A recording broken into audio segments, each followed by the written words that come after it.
1. Sputnik 1 became the first artificial satellite in 1957. In 1957, a momentous event occurred that irrevocably altered humanity's perception of its place in the cosmos. Sputnik 1, a small, unassuming aluminum sphere, was launched into orbit, becoming the first artificial satellite to grace the skies. This seemingly simple achievement ignited the space race, a period of intense competition between the United States and the Soviet Union, driving unprecedented technological advancements and shaping the geopolitical landscape of the Cold War. Sputnik 1, meaning travel companion in Russian, was a testament to Soviet engineering prowess. Its design was deliberately straightforward: a polished metal sphere, roughly the size of a beach ball, equipped with 4 whip-like antennas that broadcast radio signals back to Earth. These signals, simple beeps at 20.005 and 40.002 MHz, were more than just a technical transmission. They were a symbolic proclamation of Soviet achievement heard around the globe. The satellite's internal components consisted of a radio transmitter, batteries, a thermal control system, and sensors to monitor temperature and pressure. Its primary mission was not to conduct scientific experiments, but rather to demonstrate the Soviet Union's capability to launch objects into space. The launch of Sputnik 1 on October 4, 1957, from the Baikonur Cosmodrome in Kazakhstan came as a profound shock to the American public. The United States, confident in its technological superiority, had been working on its own satellite program, Vanguard. The Soviet success spurred a wave of anxiety and self-doubt, dubbed the Sputnik crisis. This perceived technological gap fueled intense pressure on the U.S. government to accelerate its space program and invest heavily in science and technology education. Sputnik's impact extended far beyond the realm of science and engineering. It had a profound psychological and cultural effect, reshaping public perceptions of space exploration and igniting a fascination with the cosmos that continues to this day. Suddenly, space was no longer the exclusive domain of science fiction. It was a tangible frontier within humanity's reach. The satellite's beeping signal became an iconic sound, symbolizing the dawn of the space age. While Sputnik 1 itself was short-lived, burning up in Earth's atmosphere after just 3 months, its legacy is enduring. It demonstrated the feasibility of artificial satellites, paving the way for countless subsequent missions that have revolutionized communication, navigation, weather forecasting, and our understanding of the universe. It ushered in the era of satellite technology, transforming global communication and observation. Moreover, Sputnik 1 spurred the creation of NASA, the National Aeronautics and Space Administration, in 1958. NASA consolidated existing space-related research efforts and spearheaded the American effort to catch up with and ultimately surpass the Soviet Union in the space race. The echoes of Sputnik's launch continue to resonate in today's world, influencing fields as diverse as telecommunications, environmental monitoring, and military strategy. Its success was a pivotal moment that catalyzed innovation, ignited public imagination, and forever altered the course of space exploration. 2. Yuri Gagarin became the first human in space in 1961. In 1961, the world held its breath as Yuri Gagarin, a Soviet cosmonaut, etched his name into the annals of history by becoming the first human to journey into outer space. This monumental feat, achieved on April 12, 1961, wasn't merely a technological triumph. It was a symbolic victory in the burgeoning space race between the United States and the Soviet Union, a competition that defined much of the Cold War era. Gagarin's voyage, though brief, forever altered humanity's perspective on its place in the cosmos. He wasn't a seasoned test pilot or a renowned scientist. He was a humble, charismatic young man, chosen for his calm demeanor and exceptional physical condition. The spacecraft that carried Gagarin into the unknown was Vostok 1, a relatively simple capsule designed primarily for automated flight. Gagarin's role was essentially that of a passenger, although he had the capability to take manual control in case of emergency. The flight lasted a mere 108 minutes, a single orbit around the Earth, reaching a maximum altitude of approximately 327 kilometers. During this short period, Gagarin experienced weightlessness, witnessed the curvature of the Earth with his own eyes, and became an instant global icon. The launch of Vostok 1 from the Baikonur Cosmodrome, now located in Kazakhstan, was shrouded in secrecy.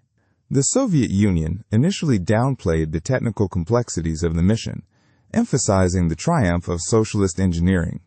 Details about the spacecraft's design and the challenges faced during development were carefully guarded. Despite the secrecy, the news of Gagarin's successful flight spread like wildfire across the globe, eliciting a mixture of awe, excitement, and, for some, apprehension. One of the more fascinating details surrounding Gagarin's flight concerns the landing. The Vostok 1 spacecraft wasn't designed for a soft landing with the cosmonaut inside. Instead, Gagarin ejected from the capsule at an altitude of about 7 kilometers and parachuted to Earth separately. This detail was initially concealed by the Soviet Union, as the regulations of the Fédération Aéronautique Internationale, the world governing body for air sports, stipulated that for a spaceflight to be officially recognized, the pilot must land with the spacecraft. The Soviets eventually revealed the truth, but Gagarin's flight remained a landmark achievement regardless. Upon his safe return, Gagarin was hailed as a hero, both in the Soviet Union and around the world. He embarked on a global tour, met with heads of state, and was celebrated as a symbol of human ingenuity and courage. His charismatic personality and genuine humility endeared him to people from all walks of life. He became a powerful propaganda tool for the Soviet Union, demonstrating the perceived superiority of its socialist system. However, Gagarin's fame also came with its burdens. He was constantly in the public eye, and his life was tightly controlled by the Soviet authorities. He continued to train as a cosmonaut, but he was never allowed to fly in space again. His tragic death in a plane crash in 1968, at the age of 34, cut short a life that had become inextricably linked to the dawn of the space age. Despite his untimely passing, Yuri Gagarin's legacy endures. He remains a symbol of human exploration and a testament to the boundless potential of the human spirit. His pioneering flight paved the way for subsequent generations of astronauts and cosmonauts who have ventured into the vast expanse of space, continuing the quest to understand our universe and our place within it. The simple act of Gagarin becoming the first human in space irrevocably changed our perception of what is possible, inspiring generations to reach for the stars. 3. Valentina Tereshkova was the first woman in space in 1963. Valentina Tereshkova's pioneering voyage into space in 1963 stands as a monumental achievement, not only for women but for all of humankind. It's more than just a space fact. It's a story of determination, rigorous training, and a daring spirit that propelled a young textile worker from a small Russian village to orbit the Earth. This mission, Vostok 6, launched on June 16, 1963, forever etched Tereshkova's name in the annals of space exploration. Before her selection for the cosmonaut program, Tereshkova worked in a textile factory and was an amateur parachutist. Her experience in parachuting proved to be a crucial factor in her selection, as cosmonauts at that time often had to eject from their spacecraft and parachute to Earth. The Soviet space program was eager to put a woman in space, primarily for propaganda purposes, aiming to demonstrate the equality and progress of the Soviet Union. This objective led to a highly selective process, where hundreds of women applied, but only a handful were chosen for intensive training. The training regimen was grueling and multifaceted. Tereshkova and the other female cosmonaut candidates underwent rigorous physical conditioning, including endurance tests, isolation chambers, and centrifuge training to simulate the intense G-forces experienced during launch and re-entry. They also received extensive theoretical instruction in spacecraft engineering, navigation, and life support systems. The psychological demands were equally challenging, requiring the women to maintain composure and focus under extreme pressure. Tereshkova's flight aboard Vostok 6 lasted nearly 3 days, during which she orbited the Earth 48 times. This feat was remarkable, especially considering that it was only the 6th manned spaceflight in history. During her mission, she conducted scientific experiments, monitored spacecraft systems, and communicated with ground control. She also faced significant challenges, including nausea and physical discomfort. Despite these difficulties, Tereshkova remained steadfast in her mission, demonstrating remarkable resilience and professionalism. The Vostok 6 mission was not without its controversies. After the flight, details emerged about technical issues and Tereshkova's physical struggles. Some reports suggested that she had difficulty operating some of the spacecraft's equipment and that her health deteriorated during the flight. However, these accounts were often downplayed by the Soviet authorities, who focused on the mission's success and Tereshkova's heroic image. Despite the challenges, Tereshkova's flight had a profound impact on the space race and on the role of women in science and technology. Her accomplishment shattered gender barriers and inspired countless women around the world to pursue careers in traditionally male-dominated fields. She became an international icon, traveling extensively as a goodwill ambassador and promoting the Soviet Union's achievements in space. Following her historic flight, Tereshkova continued to be involved in the Soviet space program, working as a test pilot and engineer. She also pursued advanced degrees, earning a doctorate in engineering. Her contributions extended beyond space exploration, as she became actively involved in politics and social causes.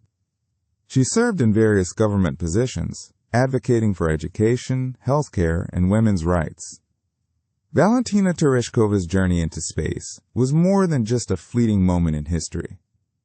It was a testament to human potential, a symbol of progress, and a powerful reminder that boundaries, both physical and societal, can be overcome with courage and determination. Her legacy continues to inspire generations, solidifying her place as a true pioneer of space exploration and a champion for women in science. Her story serves as an enduring example of how dedication and perseverance can transform ordinary individuals into extraordinary trailblazers, reaching for the stars and inspiring others to do the same. 4. Apollo 11 landed humans on the Moon in 1969. In 1969, a monumental achievement occurred that forever altered humanity's perception of its place in the universe. Apollo 11 successfully landed humans on the Moon. This extraordinary feat, born from a blend of ambitious vision, relentless determination, and groundbreaking technology, marked a pivotal moment in space exploration and captivated the world. The mission's genesis can be traced back to President John F. Kennedy's bold declaration in 1961, challenging the nation to land a man on the Moon and return him safely to Earth before the end of the decade. This audacious goal ignited a national space race with the Soviet Union and propelled the United States into an era of unprecedented scientific and technological advancement. The Apollo program, encompassing a series of manned spaceflights, was meticulously designed to achieve this ambitious objective. Each mission built upon the successes and lessons learned from its predecessors, gradually pushing the boundaries of what was deemed possible. Apollo 11, the culmination of years of intensive research, development, and rigorous training, was the mission entrusted with fulfilling Kennedy's promise. The spacecraft consisted of 3 main components: the command module, serving as the crew's living quarters and control center; the service module, housing essential life support systems and propulsion capabilities; and the lunar module, designed specifically for landing on the Moon's surface. On July 16, 1969, before an immense crowd of onlookers and a global television audience, Apollo 11 lifted off from Kennedy Space Center in Florida. Aboard were astronauts Neil Armstrong, commander; Michael Collins, command module pilot; and Edwin Buzz Aldrin, lunar module pilot. The powerful Saturn V rocket, the largest and most powerful rocket ever successfully flown, propelled the spacecraft into Earth's orbit, initiating the historic journey to the Moon. After several days of meticulous navigation and course correction, Apollo 11 entered lunar orbit. Collins remained in the command module, orbiting the moon, while Armstrong and Aldrin transferred to the lunar module, nicknamed Eagle, to begin their descent to the lunar surface. The landing was not without its challenges. As Eagle descended, Armstrong, with his exceptional piloting skills, skillfully maneuvered the module away from a boulder field, ultimately finding a safe landing site in the Sea of Tranquility.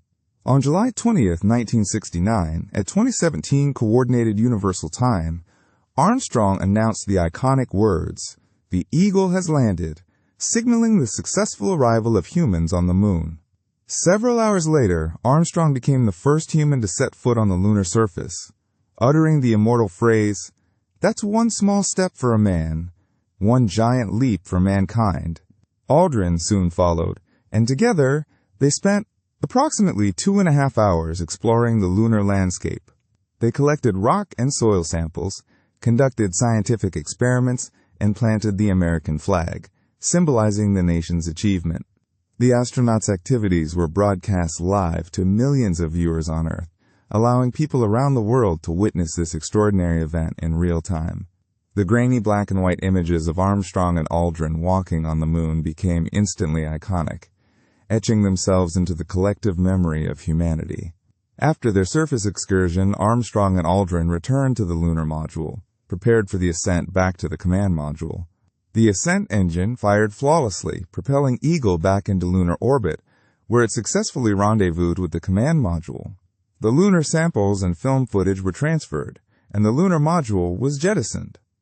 Apollo 11 began its journey back to Earth. On July 24, 1969, the command module splashed down safely in the Pacific Ocean, marking the successful conclusion of the Apollo 11 mission. The astronauts were recovered and quarantined to prevent the potential spread of any lunar microbes. The mission's success was celebrated globally, symbolizing human ingenuity, courage, and the relentless pursuit of knowledge. Apollo 11 not only achieved its primary objective of landing humans on the moon, but also inspired future generations to dream big and push the boundaries of exploration. 5. Neil Armstrong took the first step on the moon. Space Fact 5 details one of humanity's most iconic moments, Neil Armstrong taking the first step on the moon. This wasn't just a step, it was a giant leap for mankind, a phrase etched into the collective memory of the world. The event unfolded on July 20, 1969, a culmination of relentless effort, groundbreaking technology, and unwavering ambition. Imagine the scene. The Apollo 11 lunar module, Eagle, had touched down in the Sea of Tranquility after a tense descent. Inside, Armstrong and Buzz Aldrin, clad in their bulky spacesuits, began the meticulous process of preparing for their historic walk. Every action was deliberate, checked, and rechecked, ensuring their safety in the alien environment. The world watched with bated breath, glued to television screens, as grainy black and white images flickered, bringing the distant moon into their living rooms. The hatch opened, and Armstrong slowly emerged, his movements careful and deliberate. He descended the ladder, each rung a step closer to immortality. He paused at the foot of the ladder, his eyes scanning the desolate landscape. Then, with a measured step, he placed his left foot onto the lunar surface. The moment was electric, a shared experience for millions across the globe. His boots sunk slightly into the fine, powdery dust, leaving a clear, permanent impression, a testament to humanity's arrival on another world. Armstrong's words, carefully chosen and rehearsed, echoed across the void. "That's one small step for a man, one giant leap for mankind." The significance of this moment extends far beyond the physical act of stepping onto the moon. It represented the triumph of human ingenuity and perseverance. The Apollo program was an immense undertaking, requiring the collaboration of thousands of scientists, engineers, and technicians. They overcame seemingly insurmountable challenges, pushing the boundaries of technology and knowledge to achieve this extraordinary feat. The risks were undeniable. The journey to the moon was fraught with danger, and the possibility of failure loomed large. Yet, driven by a desire to explore and a belief in the power of human potential, they persevered. Armstrong's first step was a symbol of hope and inspiration. It demonstrated what humanity could achieve when united by a common goal. It ignited the imaginations of generations, inspiring countless individuals to pursue careers in science, technology, engineering, and mathematics. The event also had a profound impact on our understanding of the universe. The samples collected by Armstrong and Aldrin, along with the data gathered during their lunar walk, provided invaluable insights into the moon's formation, its history, and its relationship to the Earth. This first step was not just about planting a flag. It was about expanding our knowledge and pushing the limits of human exploration. It served as a reminder that anything is possible with vision, determination, and a spirit of adventure. Neil Armstrong's footprint on the moon remains an enduring symbol of human achievement, a testament to our capacity to dream big and reach for the stars. It continues to inspire us to explore, to discover, and to push the boundaries of what we believe is possible. 6. The Hubble Space Telescope was launched in 1990. The Hubble Space Telescope, a name synonymous with breathtaking cosmic imagery and groundbreaking astronomical discoveries, embarked on its journey into the vast expanse of space in 1990. This event marked a pivotal moment in the history of astronomy, ushering in a new era of unprecedented observational capabilities. Conceived and developed through the collaborative efforts of numerous scientists and engineers, Hubble represented a significant investment in humanity's quest to understand the universe. Its launch was not just a simple deployment of a piece of technology. It was the culmination of decades of planning, design, and rigorous testing. The primary motivation behind building Hubble was to overcome the limitations imposed by Earth's atmosphere. Our atmosphere, while essential for life, distorts and blurs the light from celestial objects, hindering the clarity and resolution of ground-based telescopes. By placing a telescope above the atmosphere, scientists could obtain significantly sharper and more detailed images of the cosmos. This vision drove the development of Hubble, a sophisticated instrument designed to capture light from distant galaxies, nebulae, and other celestial phenomena with unparalleled clarity. The journey to launch was not without its challenges. The construction of such a complex and sensitive instrument required overcoming numerous engineering hurdles and ensuring that all components could withstand the harsh conditions of space. The telescope had to be built to incredibly precise specifications, with its mirrors polished to near perfection. Extensive testing was conducted to simulate the stresses and temperatures that Hubble would experience in orbit. Despite these meticulous preparations, a major flaw was discovered shortly after launch. The primary mirror had a slight imperfection, causing blurry images. This discovery was initially a setback, but it also showcased the ingenuity and resilience of the scientific community. Instead of abandoning the project, scientists and engineers devised a clever solution. Corrective optics were designed and installed during a servicing mission in 1993.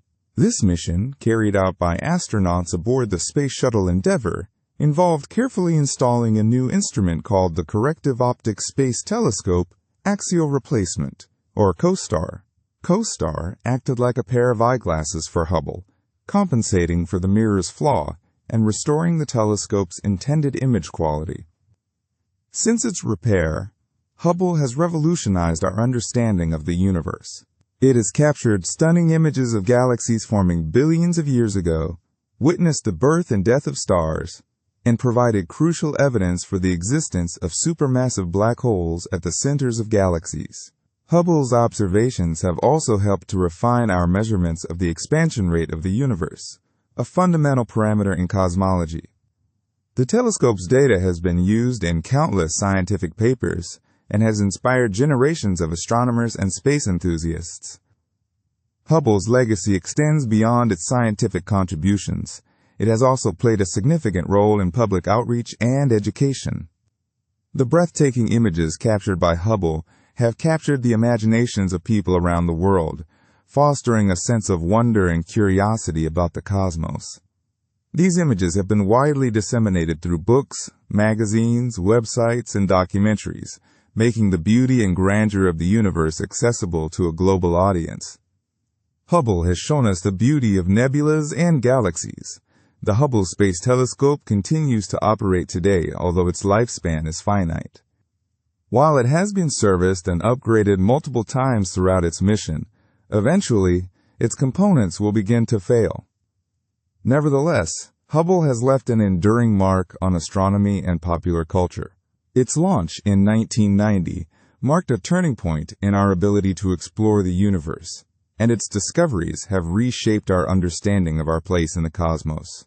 Hubble's legacy will continue to inspire future generations of scientists and explorers as they strive to unravel the mysteries of the universe. 7. Voyager 1 launched in 1977 and is now in interstellar space. Voyager 1, a pioneering space probe, embarked on its extraordinary journey in 1977, marking a pivotal moment in the exploration of our solar system and beyond. Its launch signified humanity's ambition to reach out and touch the cosmos, venturing into uncharted territories that had only existed in the realm of imagination. The year 1977 itself was a time of significant technological advancement, and Voyager 1 represented the pinnacle of engineering ingenuity, designed to withstand the harsh conditions of space and transmit valuable data back to Earth. What is truly remarkable is that this probe, launched over 4 decades ago, continues to operate and communicate with us from the fringes of our solar system. The primary mission of Voyager 1, along with its twin Voyager 2, was to explore the outer planets of our solar system, Jupiter and Saturn. These gas giants held a particular fascination for scientists, and the Voyager missions promised to unlock their secrets. The probes were strategically launched to take advantage of a rare alignment of the outer planets, a celestial configuration that occurs only once every 176 years. This alignment allowed the probes to use the gravitational pull of each planet to slingshot themselves to the next, significantly reducing travel time and fuel consumption. The trajectory was a meticulously calculated dance, a testament to the precision and foresight of mission planners. During its flybys of Jupiter and Saturn, Voyager 1 captured stunning images and collected a wealth of scientific data that revolutionized our understanding of these planets. The probe revealed the intricate details of Jupiter's swirling cloud bands, the Great Red Spot, and its complex system of moons. It also discovered active volcanoes on Io, one of Jupiter's moons, a phenomenon previously unseen beyond Earth. As Voyager 1 approached Saturn, it provided breathtaking views of the planet's iconic rings, revealing their intricate structure and composition. The probe also studied Saturn's moons, including Titan, which was found to possess a dense atmosphere rich in organic molecules. After completing its planetary encounters, Voyager 1 embarked on an extended mission to explore the outer reaches of our solar system. As it journeyed further from the Sun, the probe crossed the heliopause, the boundary where the Sun's solar wind is no longer the dominant force. In 2012, Voyager 1 officially entered interstellar space, becoming the first human-made object to venture into the realm between the stars. This momentous achievement marked a new chapter in the exploration of the cosmos, as Voyager 1 began to sample the interstellar medium, the matter and radiation that exist beyond the influence of our Sun. The fact that Voyager 1 is now in interstellar space is not just a scientific milestone, but also a profound philosophical statement. It represents our unwavering curiosity and our relentless pursuit of knowledge. The probe carries with it a golden record, a message to any extraterrestrial civilization that might encounter it in the distant future. The record contains sounds and images from Earth, a snapshot of our planet and its inhabitants, a testament to our existence and our desire to connect with the universe. Voyager 1 is a silent ambassador, carrying our hopes and dreams into the vast unknown. Even now, after all these years, Voyager 1 continues to transmit data back to Earth, providing invaluable insights into the nature of interstellar space. Its journey is a testament to the enduring power of human ingenuity and our unyielding desire to explore the cosmos. Voyager 1 is more than just a space probe. It is a symbol of our aspirations, a beacon of hope, and a reminder that the quest for knowledge knows no bounds. The probe's continued operation serves as an inspiration to future generations of scientists and engineers, encouraging them to push the boundaries of exploration and to reach for the stars. 8. The Space Shuttle Challenger tragically exploded in 1986. In 1986, the Space Shuttle Challenger met a catastrophic end shortly after liftoff, an event that resonated deeply throughout the world and left an indelible mark on the history of space exploration. On January 28th, with a nation watching, the Challenger embarked on mission STS-51L from Kennedy Space Center in Florida. Aboard were 7 astronauts: Commander Francis R. Scobie, pilot Michael J. Smith, mission specialists Ellison S. Onizuka, Judith A. Resnick, and Ronald E. McNair, along with payload specialists Gregory Jarvis and Krista McAuliffe, a teacher selected for the Teacher in Space project. The mission was highly anticipated, particularly because of McAuliffe's presence, which aimed to inspire students and foster greater interest in science and space travel. Millions of school children tuned in to witness the launch, eager to see one of their own soar into the heavens. The launch initially seemed normal, a familiar scene of roaring engines and billowing smoke. However, just 73 seconds into the flight, at an altitude of approximately 46,000 feet, the unthinkable happened. A massive explosion engulfed the Challenger, disintegrating the spacecraft into countless pieces. The disaster was immediately apparent, with a thick plume of smoke snaking across the clear blue sky. The world watched in stunned disbelief as the horrifying reality unfolded. The cause of the explosion was quickly traced to a faulty O-ring in one of the solid rocket boosters. These O-rings were designed to seal the joints between the booster segments, preventing hot gases from escaping during ignition. On that fateful morning, the temperature was unusually cold, hovering around freezing. This extreme cold caused the O-rings to lose their flexibility, preventing them from creating a tight seal. As a result, hot gases leaked through the joint, eventually burning through the external fuel tank and triggering the catastrophic explosion. The Rogers Commission, a presidential commission appointed to investigate the accident, conducted a thorough and exhaustive inquiry. Their findings revealed not only the technical flaws that led to the disaster, but also serious organizational and decision-making failures within NASA. Engineers at Morton Thiokol, the company that manufactured the solid rocket boosters, had expressed concerns about the O-ring's performance in cold weather, but their warnings were ultimately dismissed by NASA management. This tragic oversight highlighted the dangers of prioritizing schedules and budgets over safety concerns. The loss of the Challenger and its crew prompted a period of intense reflection and reform within NASA. The agency grounded the Space Shuttle program for nearly 3 years, while implementing significant changes to improve safety protocols and engineering practices. The solid rocket boosters were redesigned, and a more rigorous safety review process was established. The Challenger disaster served as a stark reminder of the inherent risks of space exploration and the importance of meticulous attention to detail. Beyond the immediate technical and organizational repercussions, the Challenger explosion had a profound emotional impact. The loss of 7 brave astronauts, including a teacher who symbolized the hopes and dreams of a nation, was a collective tragedy.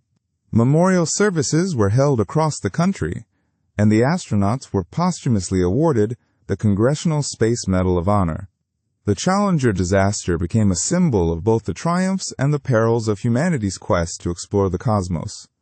It is a somber chapter in space exploration, reminding us of the dedication, courage, and sacrifices made in the pursuit of scientific discovery and the expansion of human knowledge. 9. The Space Shuttle Columbia disintegrated during re-entry in 2003.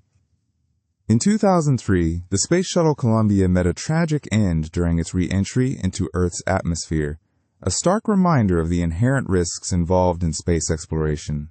Columbia's final mission, STS-107, was a 16-day scientific research flight. The crew of 7 astronauts, representing a diverse range of backgrounds and expertise, conducted approximately 80 experiments in various disciplines, including materials, science, fluid physics, and biological studies. The mission was considered a success, with valuable data collected that promised to advance scientific understanding in multiple fields. However, unbeknownst to the crew and ground control, a critical event had occurred during the launch phase that would ultimately seal Columbia's fate. Approximately 82 seconds after liftoff, a piece of foam insulation broke off from the external fuel tank and struck the leading edge of Columbia's left wing. While such incidents were not uncommon during shuttle launches, this particular impact was larger and more forceful than previous occurrences. Initial assessments by NASA engineers deemed the damage to be minor and not a safety concern. This assessment was based on limited data and analysis, a decision that would later be heavily scrutinized. As Columbia began its descent into the Earth's atmosphere on February 1, 2003, the damaged area on the left wing became exposed to the extreme heat generated by atmospheric friction. This heat, exceeding thousands of degrees Fahrenheit, gradually eroded the protective thermal tiles that were designed to shield the shuttle from such intense temperatures. The breach in the thermal protection system allowed superheated gas to penetrate the wing structure, leading to a catastrophic structural failure. The first signs of trouble appeared in the Mission Control Center as sensors on the left wing began to malfunction and report unusual readings. Within moments, Columbia began to disintegrate over Texas. Debris from the shuttle was scattered across a wide area, impacting communities and leaving a trail of devastation. The loss of Columbia and its crew was a profound tragedy for NASA, the United States, and the global space community. The Columbia disaster prompted a thorough investigation by the Columbia Accident Investigation Board. The board's findings revealed a combination of technical and organizational factors that contributed to the accident. The technical cause was identified as the breach in the thermal protection system caused by the foam strike during launch. However, the board also highlighted significant shortcomings in NASA's safety culture, risk assessment processes, and communication protocols. The investigation revealed that NASA had become complacent with the risks associated with shuttle flights and had not adequately addressed known safety concerns. The board emphasized the importance of independent oversight, rigorous testing, and a commitment to learning from past mistakes.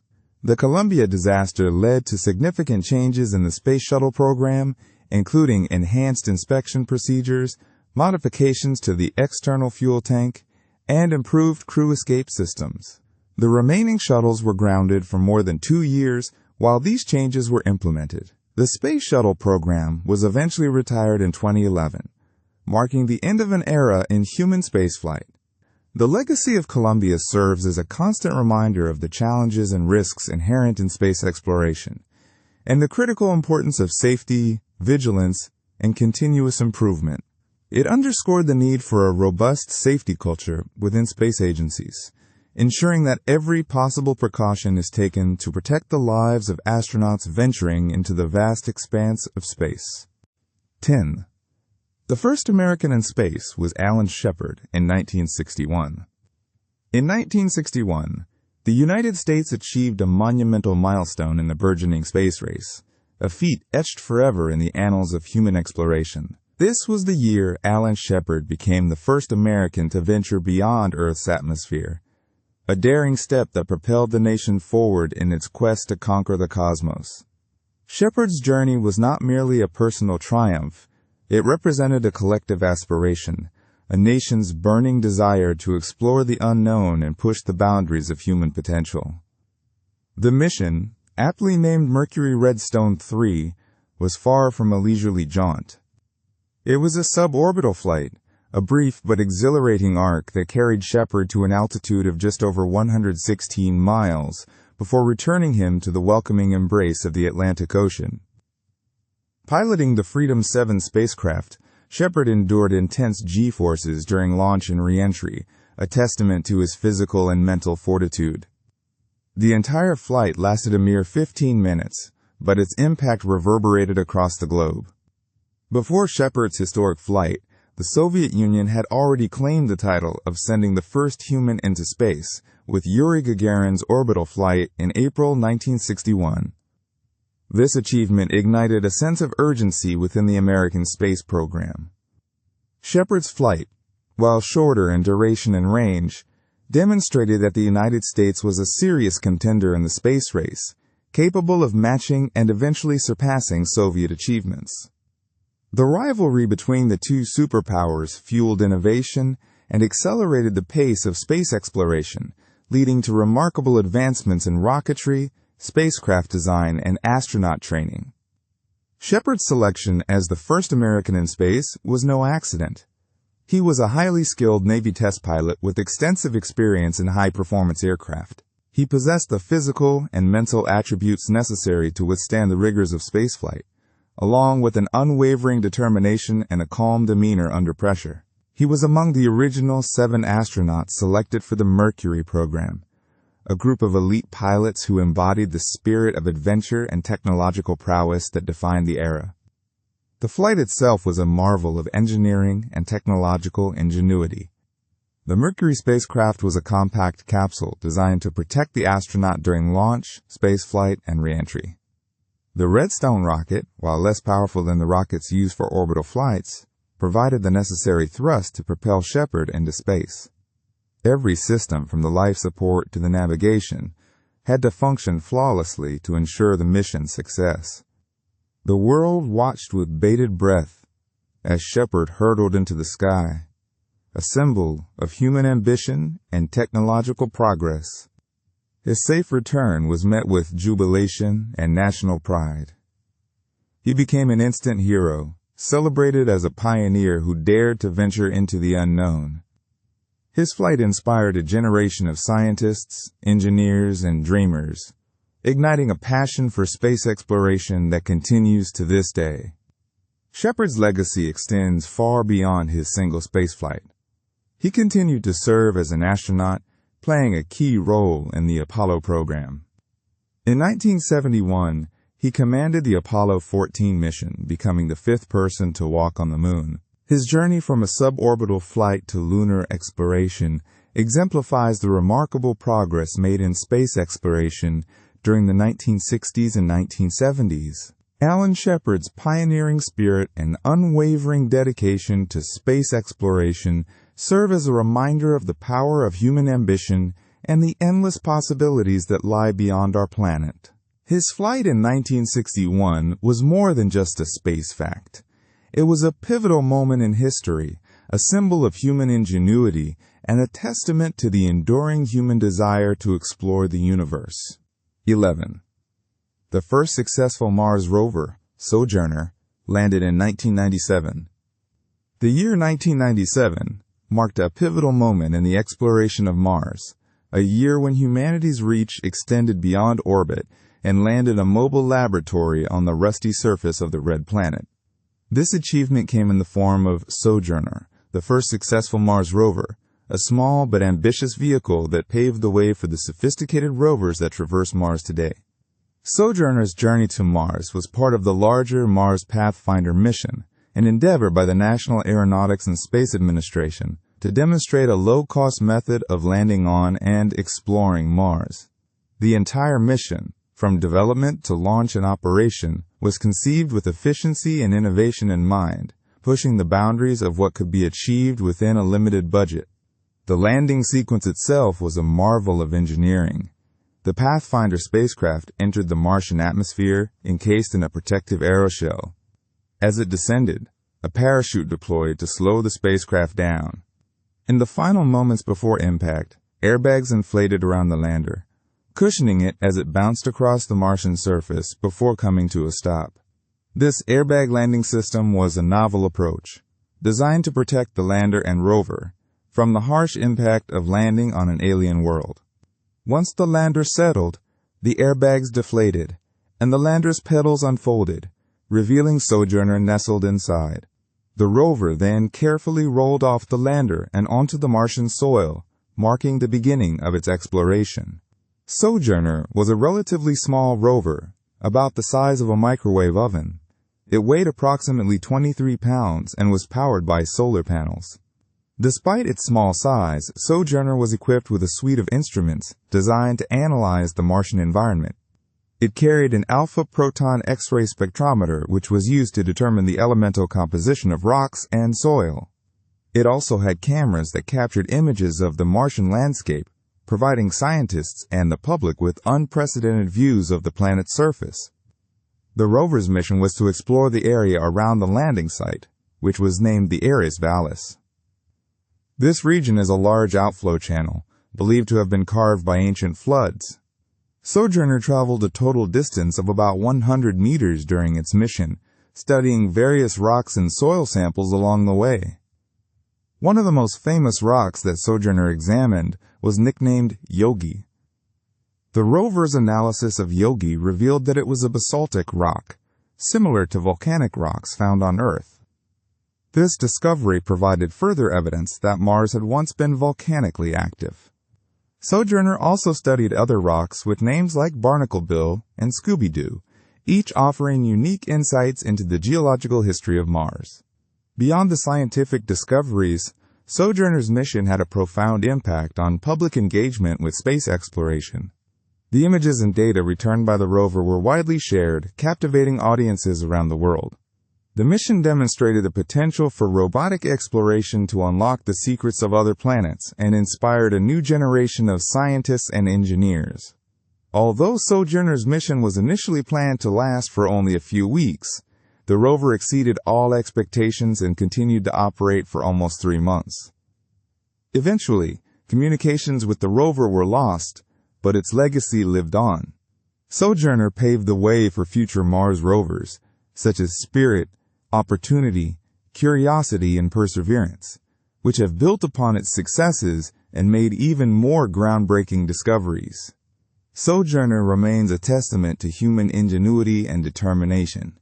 Its successful landing and exploration of Mars proved that it was possible to send robotic explorers to distant worlds and unlock their secrets.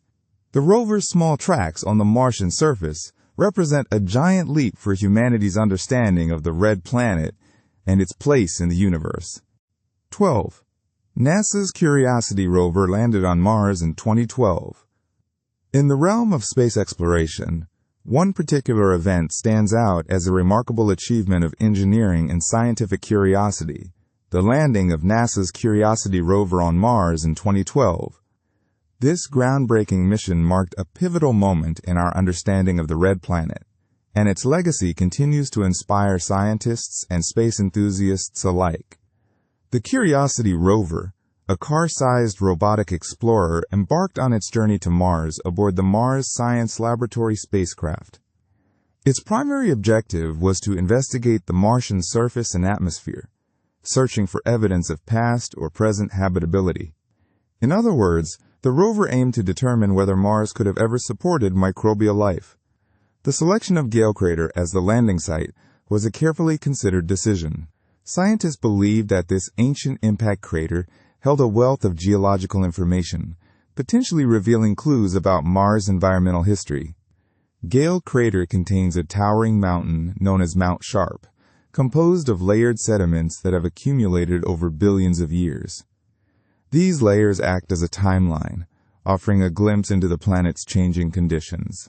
The landing of Curiosity on Mars was a nail-biting endeavor, famously dubbed the 7 Minutes of Terror. As the spacecraft entered the Martian atmosphere, it faced extreme heat and deceleration forces. To ensure a safe landing, NASA employed a complex and innovative system. This system involved a heat shield to protect the rover from the intense heat of entry, a parachute to slow its descent, and a rocket-powered sky crane to gently lower Curiosity onto the Martian surface. The precision and accuracy of this landing sequence were truly remarkable, showcasing the ingenuity of NASA's engineers. Upon successfully landing in Gale Crater, Curiosity began its exploration of the Martian landscape. Equipped with a suite of advanced scientific instruments, the rover has been able to analyze the composition of rocks and soil, measure atmospheric conditions, and search for organic molecules. One of the most significant findings of the Curiosity mission was the discovery of evidence that Mars once had a habitable environment. The rover found traces of ancient freshwater lake beds, containing the chemical building blocks necessary for life. These discoveries suggest that Mars may have once been a much warmer and wetter planet, capable of supporting microbial organisms. Curiosity's explorations have also revealed information about the geological processes that have shaped the Martian surface over billions of years. The rover has examined sedimentary rocks, analyzed mineral compositions, and studied the effects of wind and water erosion. These findings have provided valuable insights into the planet's dynamic history. Beyond its scientific discoveries, the Curiosity mission has also captured the public's imagination. Stunning images and videos from the Martian surface have been shared widely, allowing people around the world to experience the beauty and mystery of the red planet. Curiosity's journey has inspired countless individuals to pursue careers in science, technology, engineering, and mathematics, fostering a sense of wonder and curiosity about the universe. As Curiosity continues its mission on Mars, it is paving the way for future exploration and discovery. The knowledge gained from this rover will inform the development of future missions, including potential human expeditions to Mars. Curiosity's legacy will endure as a testament to the power of human curiosity and the relentless pursuit of scientific knowledge. 13. China launched its first manned mission in 2003. In 2003, China etched its name into the annals of space exploration by successfully launching its first manned mission, a momentous achievement that marked the nation's entry into the exclusive club of countries capable of independently sending humans into orbit. This landmark event, known as Shenzhou 5, signified not just technological prowess, but also China's burgeoning ambitions in space and its commitment to becoming a major player in the global space arena. The mission's success propelled China to join Russia and the United States as the only nations to have independently achieved human spaceflight, a testament to decades of dedicated research, development, and investment in its space program. The Shenzhou 5 mission centered around a single astronaut, Yang Liwei, a former fighter pilot in the People's Liberation Army Air Force. Yang Liwei was meticulously selected from a pool of highly trained candidates, undergoing rigorous physical and psychological evaluations to ensure his suitability for the demanding environment of space. His training encompassed not only the technical aspects of piloting the Shenzhou spacecraft, but also survival techniques, emergency procedures, and the ability to conduct scientific experiments while in orbit. The choice of a fighter pilot as the inaugural astronaut reflected the emphasis on precision, discipline, and the ability to handle high-pressure situations, qualities deemed essential for the success of the mission. The Shenzhou 5 spacecraft itself was a marvel of Chinese engineering, incorporating elements from both Russian and indigenous technologies. Its design drew inspiration from the Russian Soyuz spacecraft, a reliable and well-established platform for human spaceflight. However, the Shenzhou spacecraft also featured significant modifications and innovations tailored to China's specific requirements and capabilities. These included advanced life support systems, communication equipment, and scientific instruments designed to conduct experiments in the unique environment of space. The spacecraft's development represented a significant leap forward for China's aerospace industry, demonstrating its ability to design, build, and operate complex systems for human spaceflight. The launch of Shenzhou 5 took place on October 15, 2003, from the Jiuquan Satellite Launch Center in the Gobi Desert. The launch was broadcast live on state television, captivating the nation and generating immense pride and excitement. Millions of people across China watched as the Long March 2F rocket, carrying the Shenzhou 5 spacecraft, roared into the sky, leaving behind a trail of fire and smoke. The successful launch was met with widespread celebration, solidifying the mission's significance as a symbol of national achievement. During his 21-hour mission, Yang Liwei orbited the Earth 14 times, conducting experiments and transmitting live video feeds back to ground control. He also carried with him a national flag of China and a capsule containing seeds from various plants, signifying the country's aspirations for future space exploration and agricultural advancements. His activities in orbit were closely monitored by ground control, ensuring his safety and the smooth execution of the mission's objectives. The success of Yang Liwei's mission not only demonstrated China's ability to send humans into space, but also its commitment to conducting meaningful scientific research and exploration in the space environment. The safe return of Yang Liwei to Earth on October 16, 2003, marked the successful completion of the Shenzhou 5 mission and solidified China's position as a major player in the global space community. The mission's success spurred further advancements in China's space program, paving the way for future manned missions, space station development, and lunar exploration. The achievement also boosted national pride and inspired a new generation of scientists, engineers, and astronauts to pursue careers in space exploration. Shenzhou 5 remains a pivotal moment in China's history, representing its technological prowess, its ambition to explore the cosmos, and its commitment to contributing to the advancement of human knowledge in space. 14. The International Space Station has been inhabited since 2000.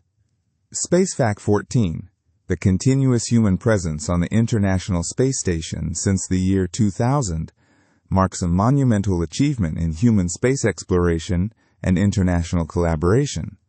This uninterrupted habitation represents more than just a prolonged stay in orbit.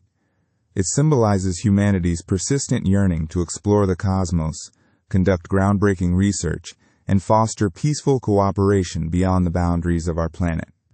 Imagine, for over 2 decades, a rotating crew of astronauts and cosmonauts has been living and working aboard this orbital outpost, pushing the limits of human endurance and scientific discovery. The station itself is a marvel of engineering, a sprawling complex roughly the size of a football field, assembled piece by piece in the unforgiving vacuum of space. Its solar arrays, stretching out like massive wings, capture the sun's energy to power the station's life support systems, scientific instruments, and communication equipment. The reasons behind this continuous habitation are multifaceted. Primarily, the International Space Station serves as a unique laboratory, offering researchers unparalleled opportunities to study the effects of microgravity on various biological and physical processes. Experiments conducted on the station have provided invaluable insights into human physiology, material science, and the behavior of fluids in space, leading to advancements in medicine, technology, and our understanding of the universe. Consider the challenges of living in space for extended periods. Astronauts face the physiological effects of weightlessness, including bone loss, muscle atrophy, and cardiovascular changes. They must follow strict exercise routines and dietary guidelines to mitigate these effects. Life support systems recycle air and water, while specialized equipment protects the crew from harmful radiation. Every aspect of daily life, from eating and sleeping to personal hygiene, requires careful planning and adaptation. The International Space Station is also a testament to international cooperation. It is a collaborative project involving 5 space agencies: the United States National Aeronautics and Space Administration, Russia's Roscosmos, Japan's Japan Aerospace Exploration Agency, Europe's European Space Agency, and Canada's Canadian Space Agency. These agencies contribute to the station's operation, maintenance, and scientific research, sharing resources and expertise to achieve common goals. This collaboration transcends political boundaries, fostering a sense of unity and shared purpose among nations. Furthermore, the continuous habitation of the International Space Station is crucial for preparing for future human missions to the Moon, Mars, and beyond. The station serves as a proving ground for technologies and techniques that will be essential for long-duration space travel. Astronauts on the station gain valuable experience in living and working in space, while engineers and scientists develop and test advanced life support systems, propulsion technologies, and robotics. The International Space Station also plays a vital role in Earth observation. Its vantage point in orbit allows for detailed monitoring of our planet's climate, environment, and natural disasters. Data collected from the station is used to improve weather forecasting, track deforestation, and assess the impact of pollution on our oceans and atmosphere. This information is invaluable for addressing some of the most pressing challenges facing our planet. The ongoing presence on the International Space Station is not just a scientific endeavor. It is also a symbol of hope and inspiration. It demonstrates the power of human ingenuity, collaboration, and perseverance to overcome seemingly insurmountable obstacles. As we continue to explore the cosmos, the lessons learned from the International Space Station will pave the way for future generations of explorers and pioneers, pushing the boundaries of human knowledge and expanding our understanding of the universe. 15. The moon's far side was first photographed by the Soviet Luna 3 in 1959. In the vast expanse of space exploration, certain milestones stand out as pivotal moments that forever altered our understanding of the cosmos. SpaceFact 15 unveils one such remarkable achievement: the first ever photograph of the moon's far side, a feat accomplished by the Soviet Luna 3 probe in 1959. This event was not merely a scientific endeavor, it was a symbolic step that pierced the veil of the unknown, revealing a hidden face of our celestial neighbor. For centuries, humanity had gazed upon the moon, its familiar, cratered surface a constant presence in the night sky. However, due to the phenomenon of tidal locking, where the moon's rotation period matches its orbital period around Earth, we only ever saw one side. This meant that nearly 41% of the lunar surface remained perpetually hidden from Earthbound observers, a tantalizing mystery that fueled speculation and imagination. Before 1959, the far side existed only in theories and artistic renderings, a blank canvas onto which scientists and dreamers projected their hypotheses.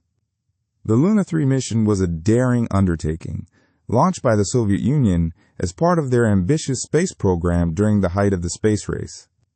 The probe was designed to travel around the moon and capture images of its far side, a task that presented significant technological challenges. Navigation in space was still in its infancy, and the equipment needed to withstand the harsh conditions of space while accurately photographing and transmitting images was cutting edge for the time.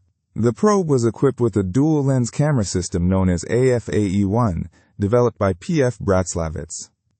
The camera used 35mm film, and to ensure proper exposure, it was equipped with an automatic light sensor. After Luna 3 rounded the far side of the moon, the camera was activated, and over a period of 40 minutes, it captured a total of 29 images. These images covered approximately 70% of the lunar far side, revealing its starkly different features. One of the most striking discoveries was the relative lack of Maria, the dark, basaltic plains that are prominent on the near side. Instead, the far side was dominated by heavily cratered highlands, a testament to a longer history of bombardment by asteroids and meteoroids.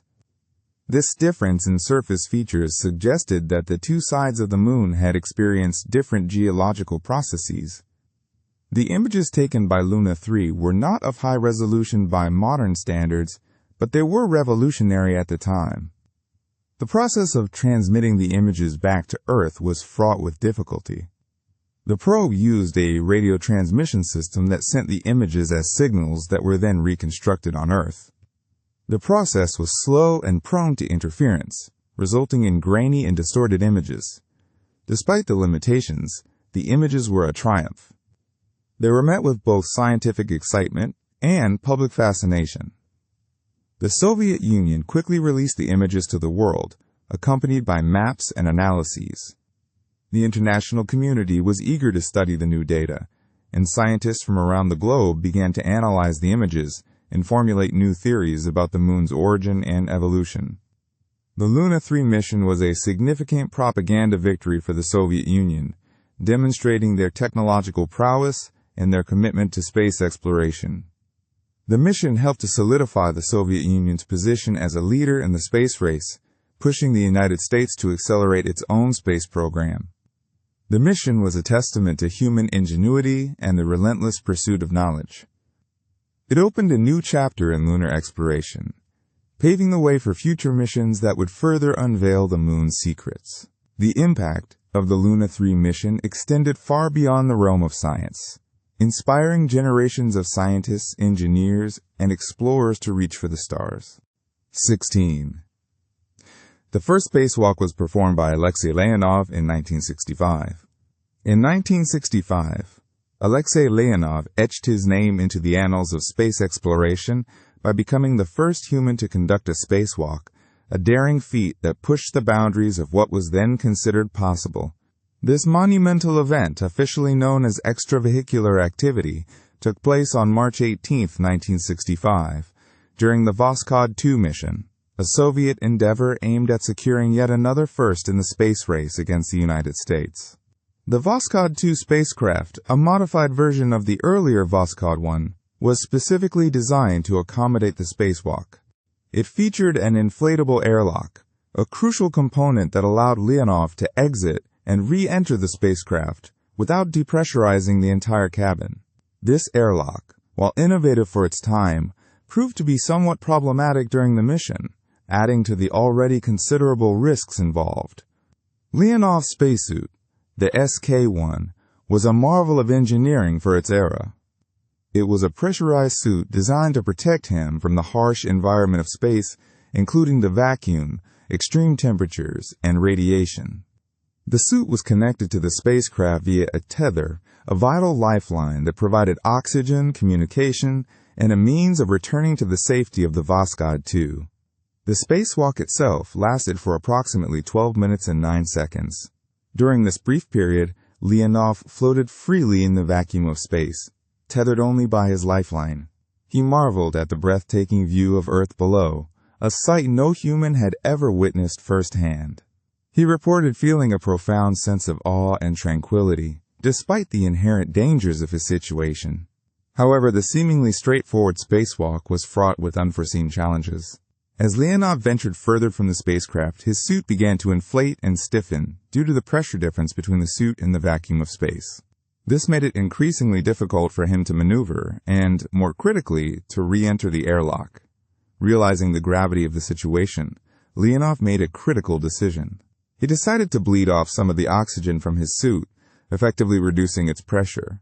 This allowed him to squeeze back into the airlock, but it also meant he was operating outside the suit's designed parameters, risking decompression sickness, also known as the bends. The challenges didn't end with the spacewalk. Upon re-entry into the spacecraft, the crew faced further difficulties with the airlock's hatch. The hatch failed to seal properly, requiring the cosmonauts to exert considerable effort to secure it. The mission was far from over, and the crew still had to navigate the perilous return to Earth. The landing itself was equally harrowing. Due to a malfunction in the automatic landing system, the Voskhod 2 landed significantly off course, in a remote and heavily forested area of the Ural Mountains. The crew spent 2 agonizing nights in the freezing wilderness, surrounded by wolves and uncertain of rescue. They were eventually located and extracted by a recovery team, but the ordeal left a lasting impression on both cosmonauts. Despite the numerous challenges and near disasters, the Voskhod 2 mission and Leonov's spacewalk were hailed as a resounding success for the Soviet space program. It demonstrated humanity's ability to venture outside the confines of a spacecraft and operate in a hostile environment of space. Leonov's courage and resourcefulness in the face of adversity cemented his legacy as a true pioneer of space exploration. His spacewalk paved the way for future missions, including the Apollo moon landings and the construction of the International Space Station, shaping our understanding and exploration of the cosmos. 17. The first American spacewalk was by Ed White in 1965. Space Fact 17 illuminates a pivotal moment in the history of American space exploration, the first American spacewalk conducted by Ed White in 1965. This event, a testament to human ingenuity and courage, marked a significant leap forward in our ability to explore and interact with the cosmos beyond the confines of a spacecraft.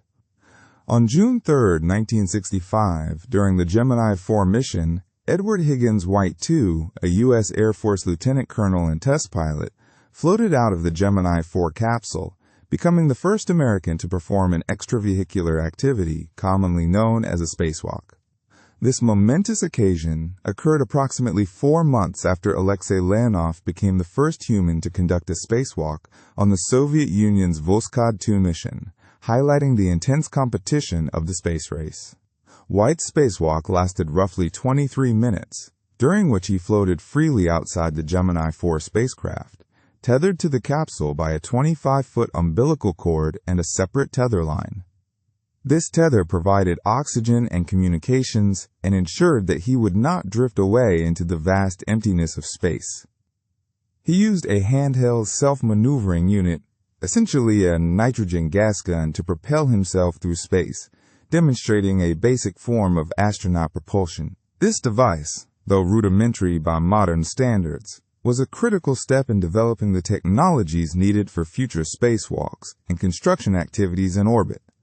The suit that protected White from the harsh environment of space was a specially designed spacesuit, equipped with multiple layers of fabric for insulation, protection from micrometeoroids, and internal pressure regulation.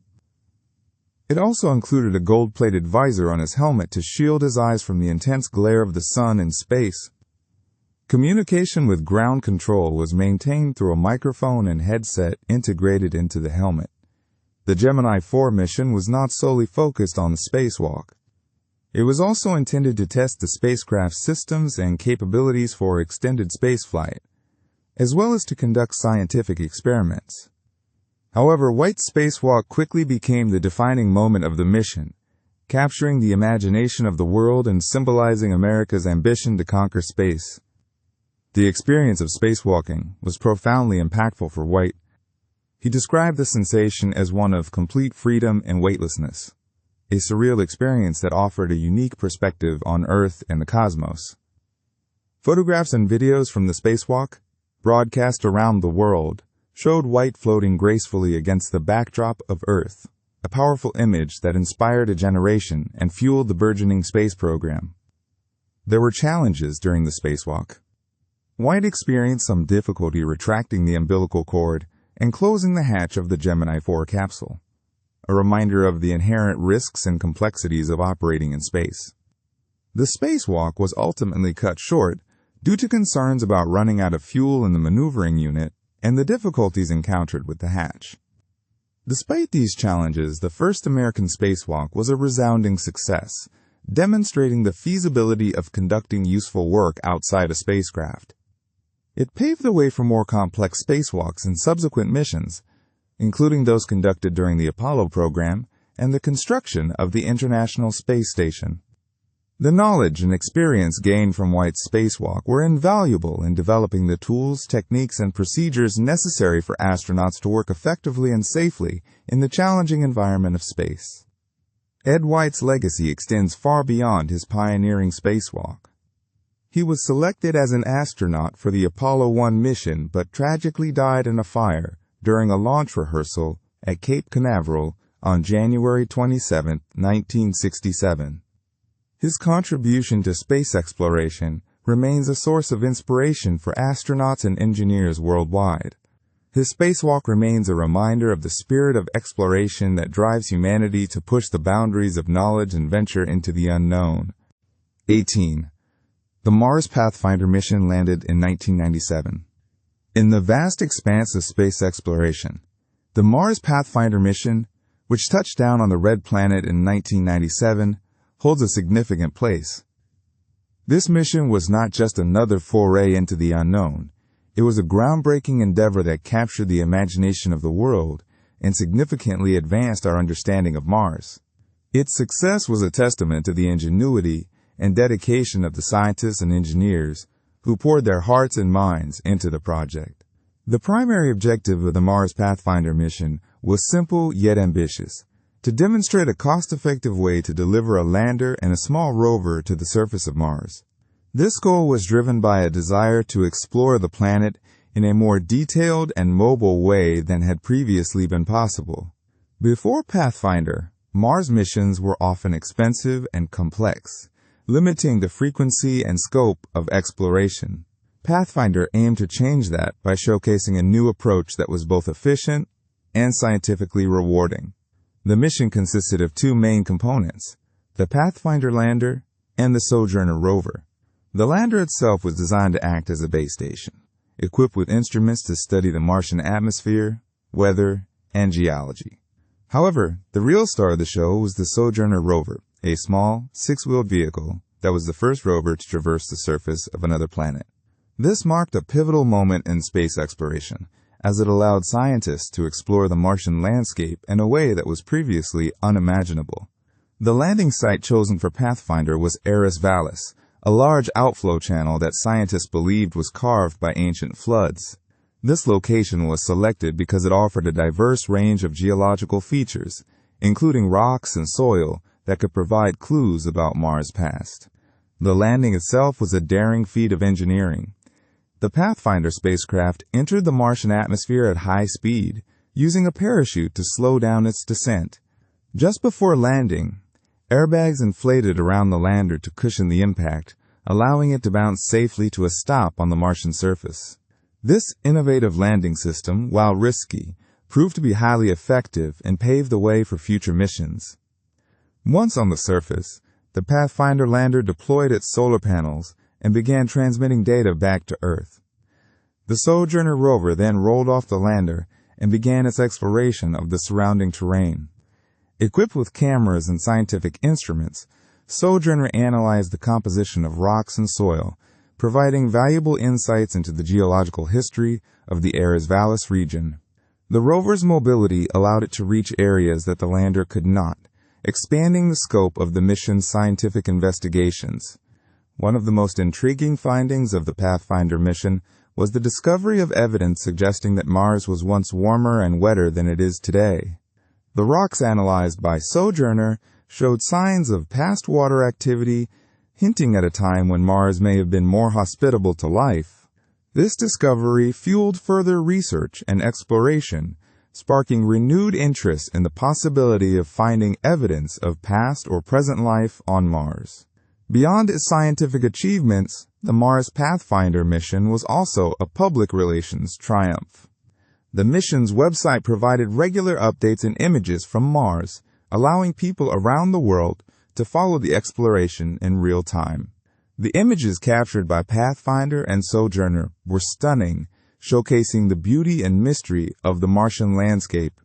This level of public engagement helped to generate excitement and support for space exploration, inspiring a new generation of scientists and engineers. Although the Mars Pathfinder mission was originally designed to last for only a few months, it far exceeded expectations, operating for nearly 3 months and providing a wealth of data that continues to be analyzed today. The mission's success demonstrated the potential of low-cost robotic exploration and paved the way for future missions, including the Mars Exploration Rovers and the Mars Science Laboratory. 19. The first private spacecraft, SpaceShipOne, reached space in 2004. Space Fact 19 highlights a pivotal moment in space exploration history, the groundbreaking achievement of SpaceShipOne, the first privately funded spacecraft to reach space in 2004. This wasn't just another launch, it was a paradigm shift, signaling the dawn of commercial spaceflight and challenging the long-held dominance of government agencies in space endeavors. To truly appreciate the significance of SpaceShipOne, it's important to understand the context of space exploration at the time. For decades, space travel had been the exclusive domain of nations, with organizations like NASA in the United States and Roscosmos in Russia leading the charge. Space programs were massive undertakings, requiring immense resources and complex bureaucratic structures. The idea of a private entity independently developing and launching a spacecraft seemed almost like science fiction. SpaceShipOne was the brainchild of aerospace engineer Burt Rutan and financed by Microsoft co-founder Paul Allen. Rutan, known for his innovative and unconventional aircraft designs, approached the challenge of spaceflight with a fresh perspective. He opted for a unique approach. Instead of a traditional vertical launch from a ground-based pad, SpaceShipOne was designed to be air-launched. The spacecraft was carried to an altitude of approximately 50,000 feet by a specially designed carrier aircraft called White Knight. Once at altitude, SpaceShipOne detached from White Knight and fired its rocket engine, propelling itself into suborbital space. This approach offered several advantages, including reduced fuel consumption and greater flexibility in launch locations. The design of SpaceShipOne itself was also remarkable.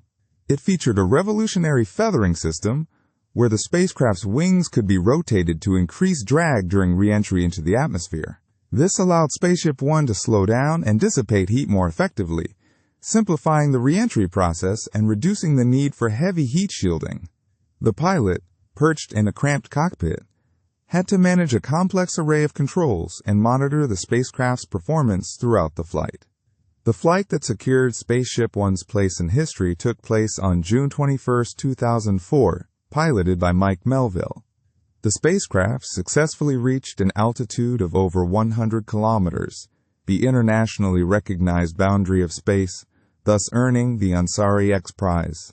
This prize, worth $10 million, was offered to the first private team to successfully launch a reusable manned spacecraft into space twice within 2 weeks. SpaceShipOne achieved this feat, completing a second successful flight on October 4, 2004, piloted by Brian Binney. The success of SpaceShipOne had profound implications for the future of space travel. It demonstrated that private companies could indeed play a significant role in space exploration, paving the way for the development of commercial spaceflight companies like Virgin Galactic, which is also based on Rutan's designs. It also spurred innovation in spacecraft design and propulsion systems, as engineers sought to create more affordable and accessible ways to reach space. Furthermore, SpaceShipOne inspired a new generation of aerospace engineers, entrepreneurs, and space enthusiasts who saw the potential for a future where space travel is no longer limited to governments and a select few. SpaceShipOne wasn't just about reaching space. It was about opening up space to everyone. The legacy of SpaceShipOne continues to resonate today, shaping the ongoing evolution of the space industry and fueling the dream of making space travel a reality for more people. The spacecraft now resides in the Smithsonian National Air and Space Museum, a testament to its historical significance. 20. SpaceX launched the first Falcon 1 rocket to orbit in 2008. SpaceX achieved a monumental feat in 2008 with the successful launch of its Falcon 1 rocket, marking the first time a privately funded, liquid-propelled rocket reached Earth orbit. This wasn't just another launch. It was a pivotal moment that reshaped the landscape of space exploration, signaling the rise of commercial spaceflight and challenging the traditional dominance of government agencies. Before this groundbreaking success, SpaceX endured a series of setbacks and near failures, making the eventual triumph all the more significant. The first 3 Falcon 1 launches, conducted between 2006 and 2008, ended in failures due to various technical issues, including engine malfunctions and structural problems. These early failures were not only costly, but also threatened the very existence of SpaceX, which was still a relatively young and unproven company. Funding was scarce, and investor confidence was wavering. The pressure on Elon Musk and the SpaceX team was immense, as they faced skepticism from established players in the aerospace industry and the weight of expectations from supporters who believed in their vision of affordable and accessible space travel. The fourth launch attempt, which took place on September 28, 2008, proved to be the turning point. The Falcon 1 rocket lifted off from Omelek Island in the Marshall Islands, carrying a dummy payload into orbit. This time, everything went according to plan. The rocket stages separated successfully, the engines performed flawlessly, and the payload reached its intended orbit. The successful launch was met with jubilation and relief within SpaceX, and it sent shockwaves through the global space community. It demonstrated that a private company could design, build, and launch a rocket into orbit, a capability previously held only by a handful of nations. The Falcon 1 was a relatively small rocket, designed to carry small payloads into low Earth orbit. While its payload capacity was limited, its significance lay in proving the viability of SpaceX's technology and business model. The success of Falcon 1 paved the way for the development of larger and more capable rockets, such as the Falcon 9, which has become a workhorse for both commercial and government missions. The Falcon 1 mission, also served as a crucial learning experience for SpaceX. The company's engineers and technicians gained invaluable knowledge and expertise from the design, construction, and operation of the rocket, as well as from the analysis of the failures encountered during the earlier launch attempts. This iterative learning process, characterized by rapid development, testing, and refinement, has become a hallmark of SpaceX's approach to innovation. Beyond its technological achievements, the Falcon 1 launch had a profound impact on the space industry. It demonstrated the potential for private companies to play a significant role in space exploration, leading to increased investment and competition in the sector. It also helped to drive down the cost of space access, making it more affordable for a wider range of organizations and individuals to participate in space activities. The legacy of the Falcon 1 extends far beyond its single successful launch. It represents a pivotal moment in the history of spaceflight, marking the beginning of a new era of commercial space exploration and paving the way for SpaceX to become a leading force in the global space industry. The Falcon 1's success was not just about reaching orbit, it was about proving that the seemingly impossible could be achieved through innovation, perseverance, and a relentless pursuit of a bold vision. 21. The James Webb Space Telescope launched in 2021. In 2021, a monumental leap in astronomical observation occurred with the launch of the James Webb Space Telescope, a technological marvel poised to redefine our understanding of the cosmos. This event, years in the making, marked not just the deployment of an incredibly sophisticated instrument, but also the culmination of international collaboration and human ingenuity. The James Webb Space Telescope, often hailed as a successor to the Hubble Space Telescope, embarked on its mission to peer deeper into the universe than ever before, capturing light that has traveled for billions of years across vast cosmic distances. The selection of 2021 as the launch year wasn't arbitrary. It represented a convergence of technological readiness, budget allocation, and strategic planning. Countless engineers, scientists, and technicians dedicated years to designing, building, and testing the telescope's intricate components. Each piece, from the gold-plated mirrors to the highly sensitive detectors, had to meet stringent requirements to withstand the harsh conditions of space and operate with unparalleled precision. The development process encountered numerous challenges, requiring innovative solutions and pushing the boundaries of existing engineering capabilities. The fact that the launch occurred in 2021 speaks to the dedication and perseverance of the teams involved, as well as the continuous refinement of technology that allowed this ambitious project to come to fruition. The James Webb Space Telescope wasn't launched from a terrestrial site like Cape Canaveral. Instead, it was lofted into space from French Guiana, a location strategically chosen for its proximity to the equator. Launching closer to the equator provides a significant advantage due to the Earth's rotational speed, granting rockets a velocity boost that helps them carry heavier payloads. This was a crucial factor for the James Webb Space Telescope, a massive and complex structure that needed every bit of extra momentum to reach its intended orbit. Unlike the Hubble Space Telescope, which orbits the Earth, the James Webb Space Telescope resides at a unique gravitational equilibrium point called the Sun-Earth L2 Lagrange point, about 1.5 million kilometers away from Earth. At this location, the gravitational forces of the Sun and Earth balance each other, allowing the telescope to maintain a relatively stable position with minimal fuel expenditure. This orbit provides the James Webb Space Telescope with a clear and unobstructed view of the cosmos, free from the light pollution and atmospheric interference that plague terrestrial observatories. Furthermore, the L2 point enables the telescope to maintain a consistently cold operating temperature, which is essential for its infrared observations. The James Webb Space Telescope is optimized for infrared astronomy, allowing it to observe light that is invisible to the human eye and that is often blocked by the Earth's atmosphere.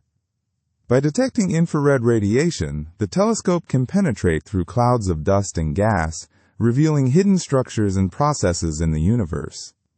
This capability is particularly important for studying the formation of stars and galaxies, as these events often occur within dense, dusty regions. The infrared sensitivity of the James Webb Space Telescope allows it to observe the faint glow of the first galaxies that formed in the early universe, providing valuable insights into the cosmic dawn. The launch in 2021 marked only the beginning of the James Webb Space Telescope's journey. Following its deployment, the telescope underwent a period of commissioning, during which its various systems were tested and calibrated. This intricate process involved unfolding the telescope's massive sunshield, aligning its mirrors, and fine-tuning its instruments. Once fully operational, the James Webb Space Telescope commenced its scientific mission, embarking on a quest to unravel the mysteries of the universe. The data gathered by this groundbreaking telescope is expected to revolutionize our understanding of cosmology, astrophysics, and exoplanet research, ushering in a new era of astronomical discovery. The launch in 2021, therefore, represented not just a technological achievement, but a pivotal moment in the ongoing human endeavor to explore and understand the vast cosmos. 22. Apollo 13 suffered a mid-mission explosion, but returned safely. Apollo 13, initially envisioned as another routine lunar landing mission, etched its name in history due to a harrowing mid-mission crisis and the extraordinary ingenuity that ensured the safe return of its crew. Launched on April 11, 1970, with astronauts James Lovell, John Swigert, and Fred Hayes aboard, the mission aimed to explore the Fra Mauro region of the Moon. However, 2 days into the flight, approximately 200,000 miles from Earth, a catastrophic event dramatically altered the course of Apollo 13 and transformed it into a desperate fight for survival. The source of the trouble was an oxygen tank, located in the service module.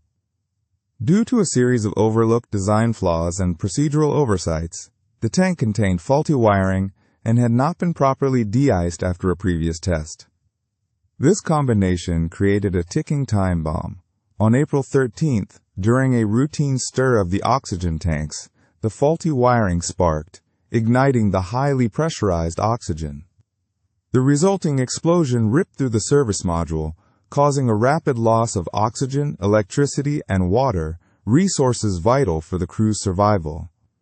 The immediate effect was a loud bang and alarms that jolted the astronauts, followed by a grim realization that something was critically wrong.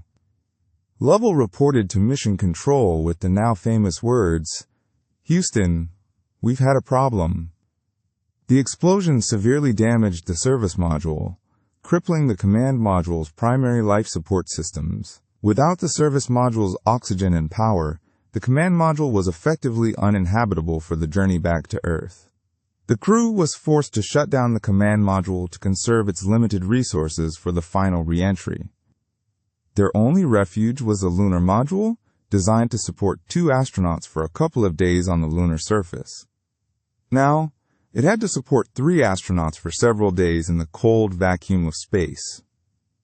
The challenges were immense. The lunar module's life support systems were not designed for such extended use by 3 people. Carbon dioxide levels began to rise to dangerous levels. To combat this, ground control engineers devised a makeshift solution, ingeniously using materials available on board, like cardboard, duct tape, and socks, to adapt the command module's carbon dioxide scrubbers to fit the lunar module system. This critical improvisation averted a potentially fatal buildup of carbon dioxide. Water was also in short supply, and the crew had to ration their intake severely, leading to dehydration and discomfort. The cold temperatures within the lunar module further compounded the crew's hardship, making sleep difficult and adding to their physical strain. Navigation also presented a significant hurdle. The explosion had damaged the spacecraft's navigation systems. The astronauts, guided by calculations from Mission Control, used the Sun and Earth as reference points to make crucial course corrections. The delicate maneuvering was essential to ensure the spacecraft remained on the correct trajectory for a safe return to Earth. The situation was fraught with uncertainty. The world watched anxiously as NASA engineers worked tirelessly to develop procedures and contingency plans to bring the crew home. After days of intense effort and nail-biting suspense, Apollo 13 successfully splashed down in the Pacific Ocean on April 17, 1970. The crew was shaken but alive, a testament to their courage, the resourcefulness of the ground control team, and the sheer determination to overcome seemingly insurmountable odds. Apollo 13, despite its aborted lunar landing, became a powerful symbol of human resilience and the remarkable ability of teamwork to conquer adversity in the face of extreme pressure. The mission served as a valuable learning experience for NASA, leading to significant improvements in spacecraft design, safety procedures, and emergency preparedness. The story of Apollo 13 continues to inspire and remind us of the extraordinary achievements possible through human ingenuity and unwavering commitment. 23. The first animal in orbit was Laika the Dog in 1957. In the vast tapestry of space exploration, one particular fact resonates with both triumph and sorrow: the pioneering journey of Laika, a Soviet dog who became the first animal to orbit the Earth in 1957. This event, steeped in the Cold War space race, not only propelled humanity closer to the stars, but also sparked ethical debates that continue to echo today. Laika's story is more than just a historical footnote. It is a complex narrative of scientific ambition, technological innovation, and the moral considerations that accompany pushing the boundaries of the unknown. Before Laika, a number of animals, primarily fruit flies and monkeys, had been sent on suborbital flights, brief jaunts that touched the edge of space but did not achieve sustained orbit. These missions served as vital precursors, providing initial data on the effects of weightlessness and radiation exposure on living organisms. However, the Soviets aimed higher, driven by the urgency to demonstrate their technological superiority over the United States. Their sights were set on orbiting a living creature, a feat that would unequivocally signify their advancement in rocketry and spaceflight capabilities. Laika, a stray dog found on the streets of Moscow, was selected for this momentous mission. Her name, meaning barker in Russian, belied the significant role she was about to play in the history of space exploration. Laika, along with other canine candidates, underwent rigorous training to prepare them for the stresses of spaceflight. This included confinement in progressively smaller cages, exposure to simulated launch conditions, and being fed a specially formulated space diet. These preparations, while necessary for the mission's success, also foreshadowed the ethical concerns that would later be raised about the treatment of animals in space research. On November 3, 1957, Laika was launched aboard Sputnik 2, a hastily designed spacecraft that was essentially a modified version of the Sputnik 1 satellite. Sputnik 2 was not designed to return to Earth, meaning Laika's mission was, from the outset, a one-way trip. The Soviets claimed that Laika would survive for several days in orbit, equipped with sensors to monitor her vital signs, and would then be euthanized humanely. However, years later, it was revealed that Laika likely died within hours of launch due to overheating and stress. The world reacted to Laika's flight with a mixture of awe and outrage. While many celebrated the Soviet Union's achievement, animal welfare activists condemned the mission as cruel and inhumane. The ethical dilemma at the heart of Laika's story was undeniable. Was the potential scientific knowledge gained worth the sacrifice of an animal's life? This question continues to fuel debate about the ethics of using animals in scientific research, particularly in the context of space exploration.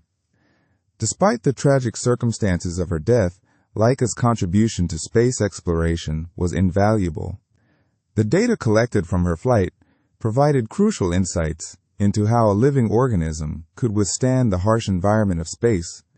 This information paved the way for future human spaceflights, including Yuri Gagarin's historic orbit in 1961. Laika's mission demonstrated that life could survive the launch and orbit conditions, providing vital reassurance for the scientists and engineers working to send humans into space. Her sacrifice helped scientists understand the effects of weightlessness, radiation, and other space-related stressors on living systems, knowledge that was essential for designing life support systems and ensuring the safety of future astronauts. Laika's legacy extends beyond the scientific realm. She became a symbol of the early space age, a reminder of the risks and sacrifices involved in pushing the boundaries of human knowledge. Her story continues to be told and retold, prompting reflection on the ethical responsibilities that accompany scientific progress. While Laika's journey was undoubtedly a momentous achievement, it also serves as a poignant reminder of the complex ethical considerations that must guide our exploration of the universe. 24. NASA discovered water ice on the Moon in 2009.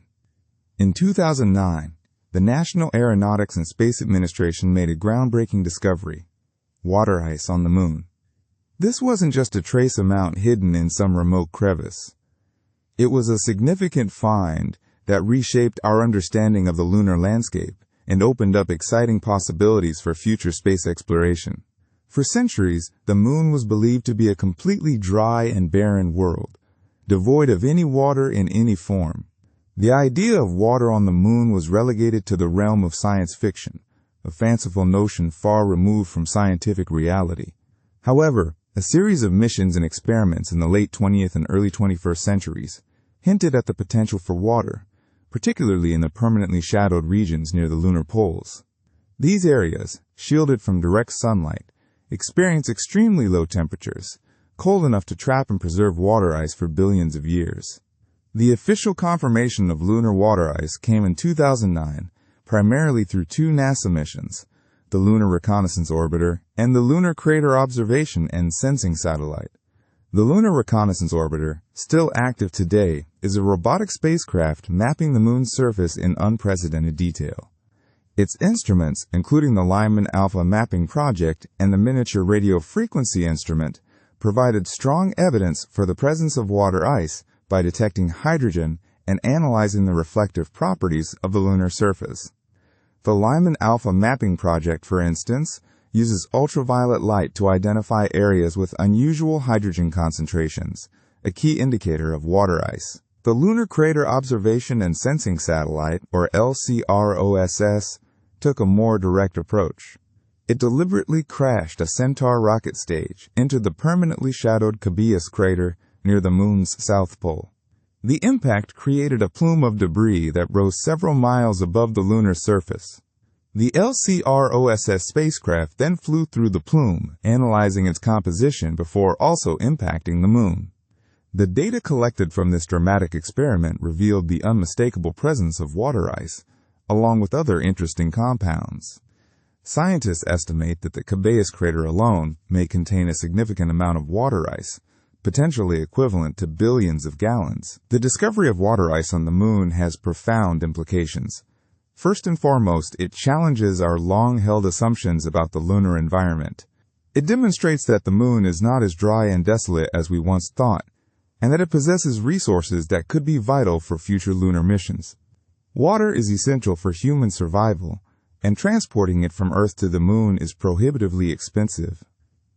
Having a readily available source of water on the Moon could significantly reduce the cost and complexity of establishing a permanent lunar base. Lunar water ice could be used not only for drinking water, but also for producing oxygen for breathing and rocket propellant for traveling deeper into space. Furthermore, the presence of water ice provides valuable insights into the Moon's history and the origin of water in the inner solar system.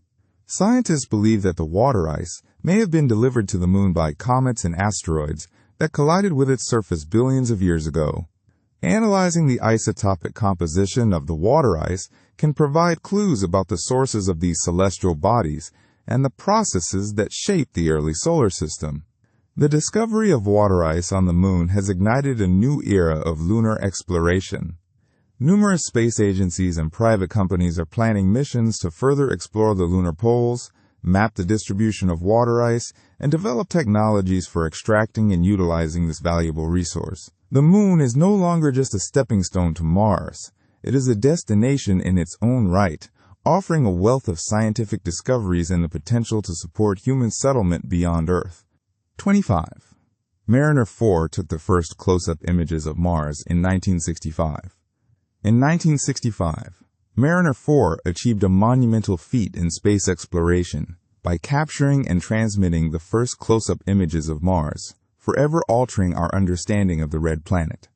This mission, part of the Mariner program initiated by NASA, marked a pivotal moment as humanity peered beyond Earth to witness the surface of another world in unprecedented detail. Before Mariner 4, our perceptions of Mars were largely shaped by Earth-based observations and speculative theories, often romanticizing the planet as potentially harboring life or possessing a lush environment. Mariner 4's images, however, presented a starkly different reality. The spacecraft, launched on November 28, 1964, embarked on an arduous journey spanning hundreds of millions of kilometers to reach Mars.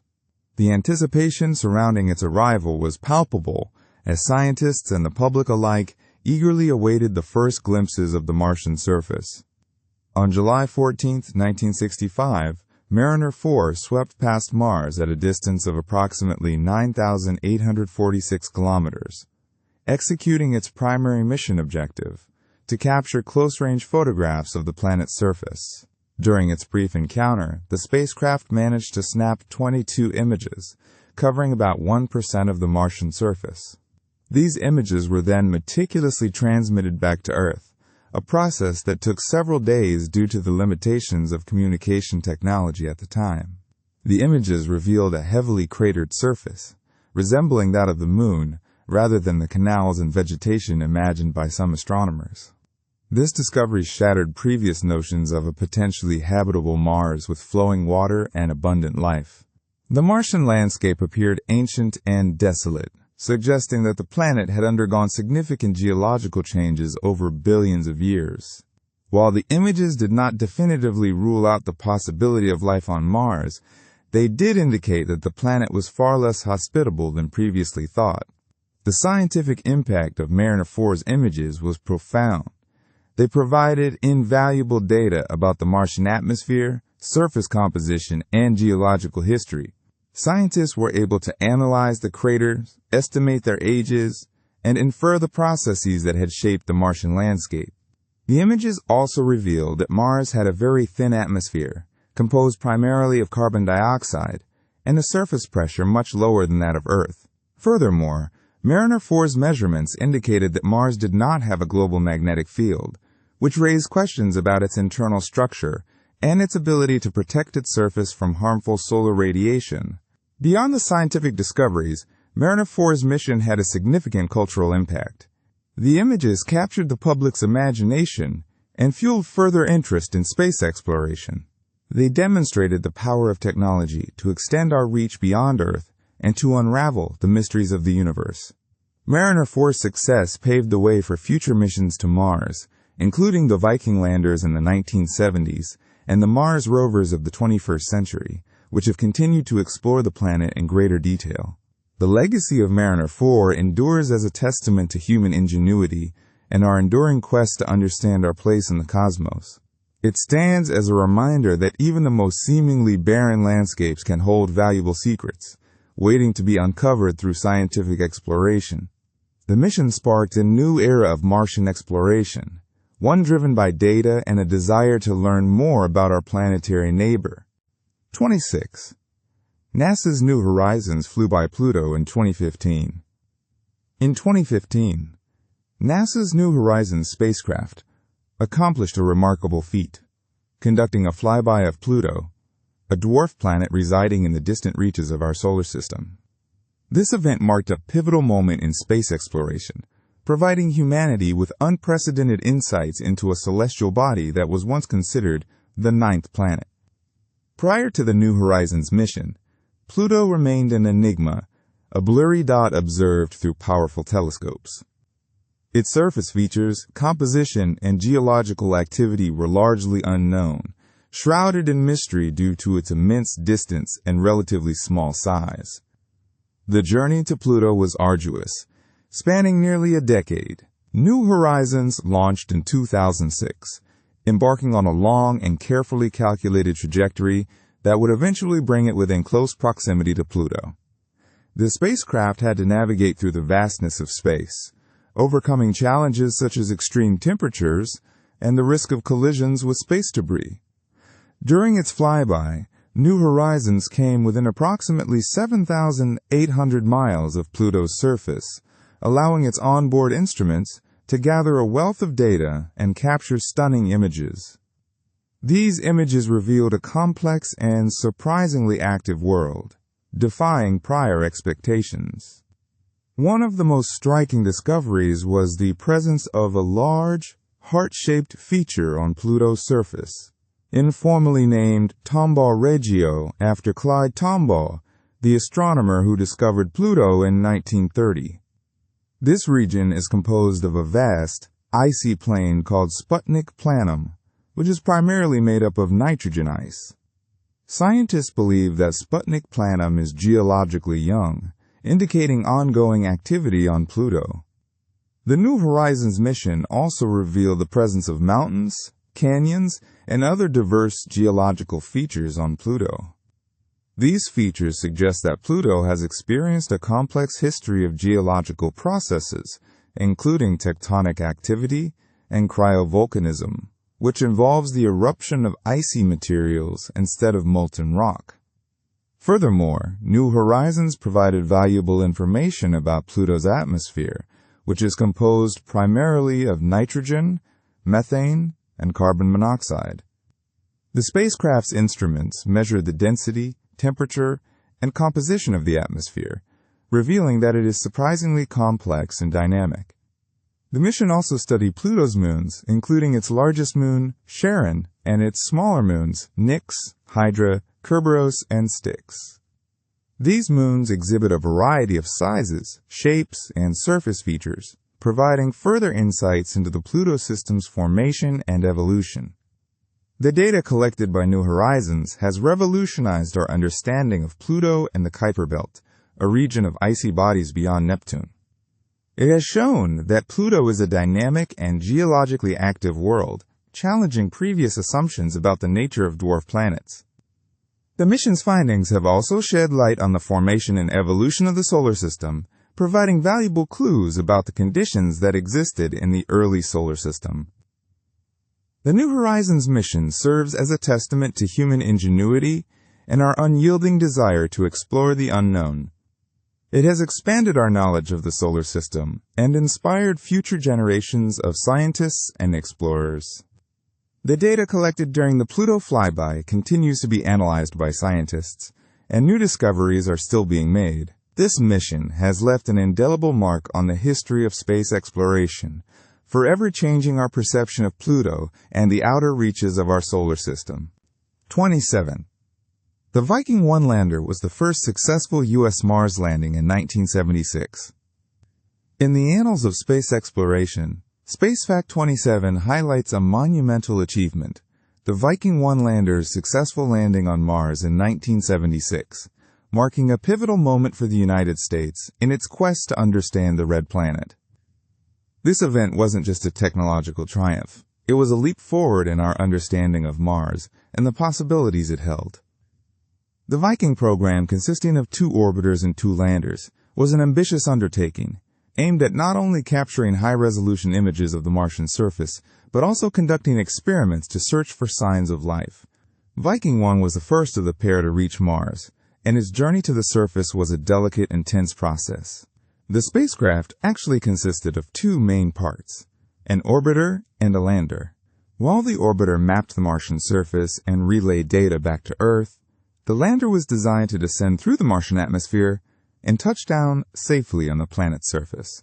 The choice of landing site was a crucial decision, as scientists wanted to select an area that was both safe for landing and scientifically interesting. After careful consideration of the orbiter's imagery, the Chryse-Planitia region, a relatively smooth area in the northern hemisphere of Mars, was chosen as the landing site for Viking 1. The landing itself was a marvel of engineering. As the lander entered the Martian atmosphere, it had to withstand extreme heat generated by friction. A heat shield protected the lander during this fiery descent. Once the lander had slowed down sufficiently, a parachute deployed, further reducing its speed. Finally, just before touchdown, retro rockets fired, gently lowering the lander onto the Martian surface. The successful landing was a moment of jubilation for the mission team back on Earth, confirming that the lander was intact and operational. Once on the surface, Viking 1 began its scientific investigations. It carried a suite of instruments designed to analyze the Martian soil and atmosphere. Perhaps the most intriguing experiments were those designed to search for signs of life. These experiments involved incubating Martian soil samples with nutrients and then monitoring them for any signs of metabolic activity, such as the release or absorption of gases. The results of these experiments were complex and ambiguous. Some experiments produced results that were consistent with the presence of life, while others did not. To this day, scientists continue to debate the interpretation of these results. In addition to the life detection experiments, Viking 1 also provided valuable information about the Martian environment. It measured the temperature, pressure, and composition of the Martian atmosphere. It also analyzed the composition of the Martian soil, finding it to be rich in iron and other minerals. The lander also sent back stunning panoramic images of the Martian landscape, revealing a rocky, dusty, and seemingly barren world. These images captured the imagination of people around the globe, offering a glimpse of a planet that was both alien and strangely familiar. The Viking 1 mission significantly advanced our understanding of Mars, providing insights into its geology, atmosphere, and potential for life. Although the search for life yielded inconclusive results, the mission laid the groundwork for future explorations of the Red Planet. The data collected by Viking 1 continues to be analyzed and studied by scientists today, contributing to our ongoing quest to unravel the mysteries of Mars. 28. Venera 7 was the first spacecraft to land on Venus in 1970. In the vast expanse of space exploration, certain milestones stand out as monumental achievements, testaments to human ingenuity and perseverance. SpaceFact 28 brings to light one such landmark: Venera 7, the first spacecraft to successfully land on Venus in 1970. This seemingly simple statement encapsulates a complex and challenging journey filled with technological hurdles and the daunting realities of exploring one of the solar system's most hostile environments. Venus, often referred to as Earth's sister planet due to its similar size and mass, presents a stark contrast to our habitable world. Its atmosphere is incredibly dense, about 90 times that of Earth, exerting immense pressure on anything entering it. This pressure is equivalent to being nearly a kilometer deep in Earth's oceans. Adding to the challenge is the planet's scorching surface temperature, averaging around 462 degrees Celsius, hot enough to melt lead.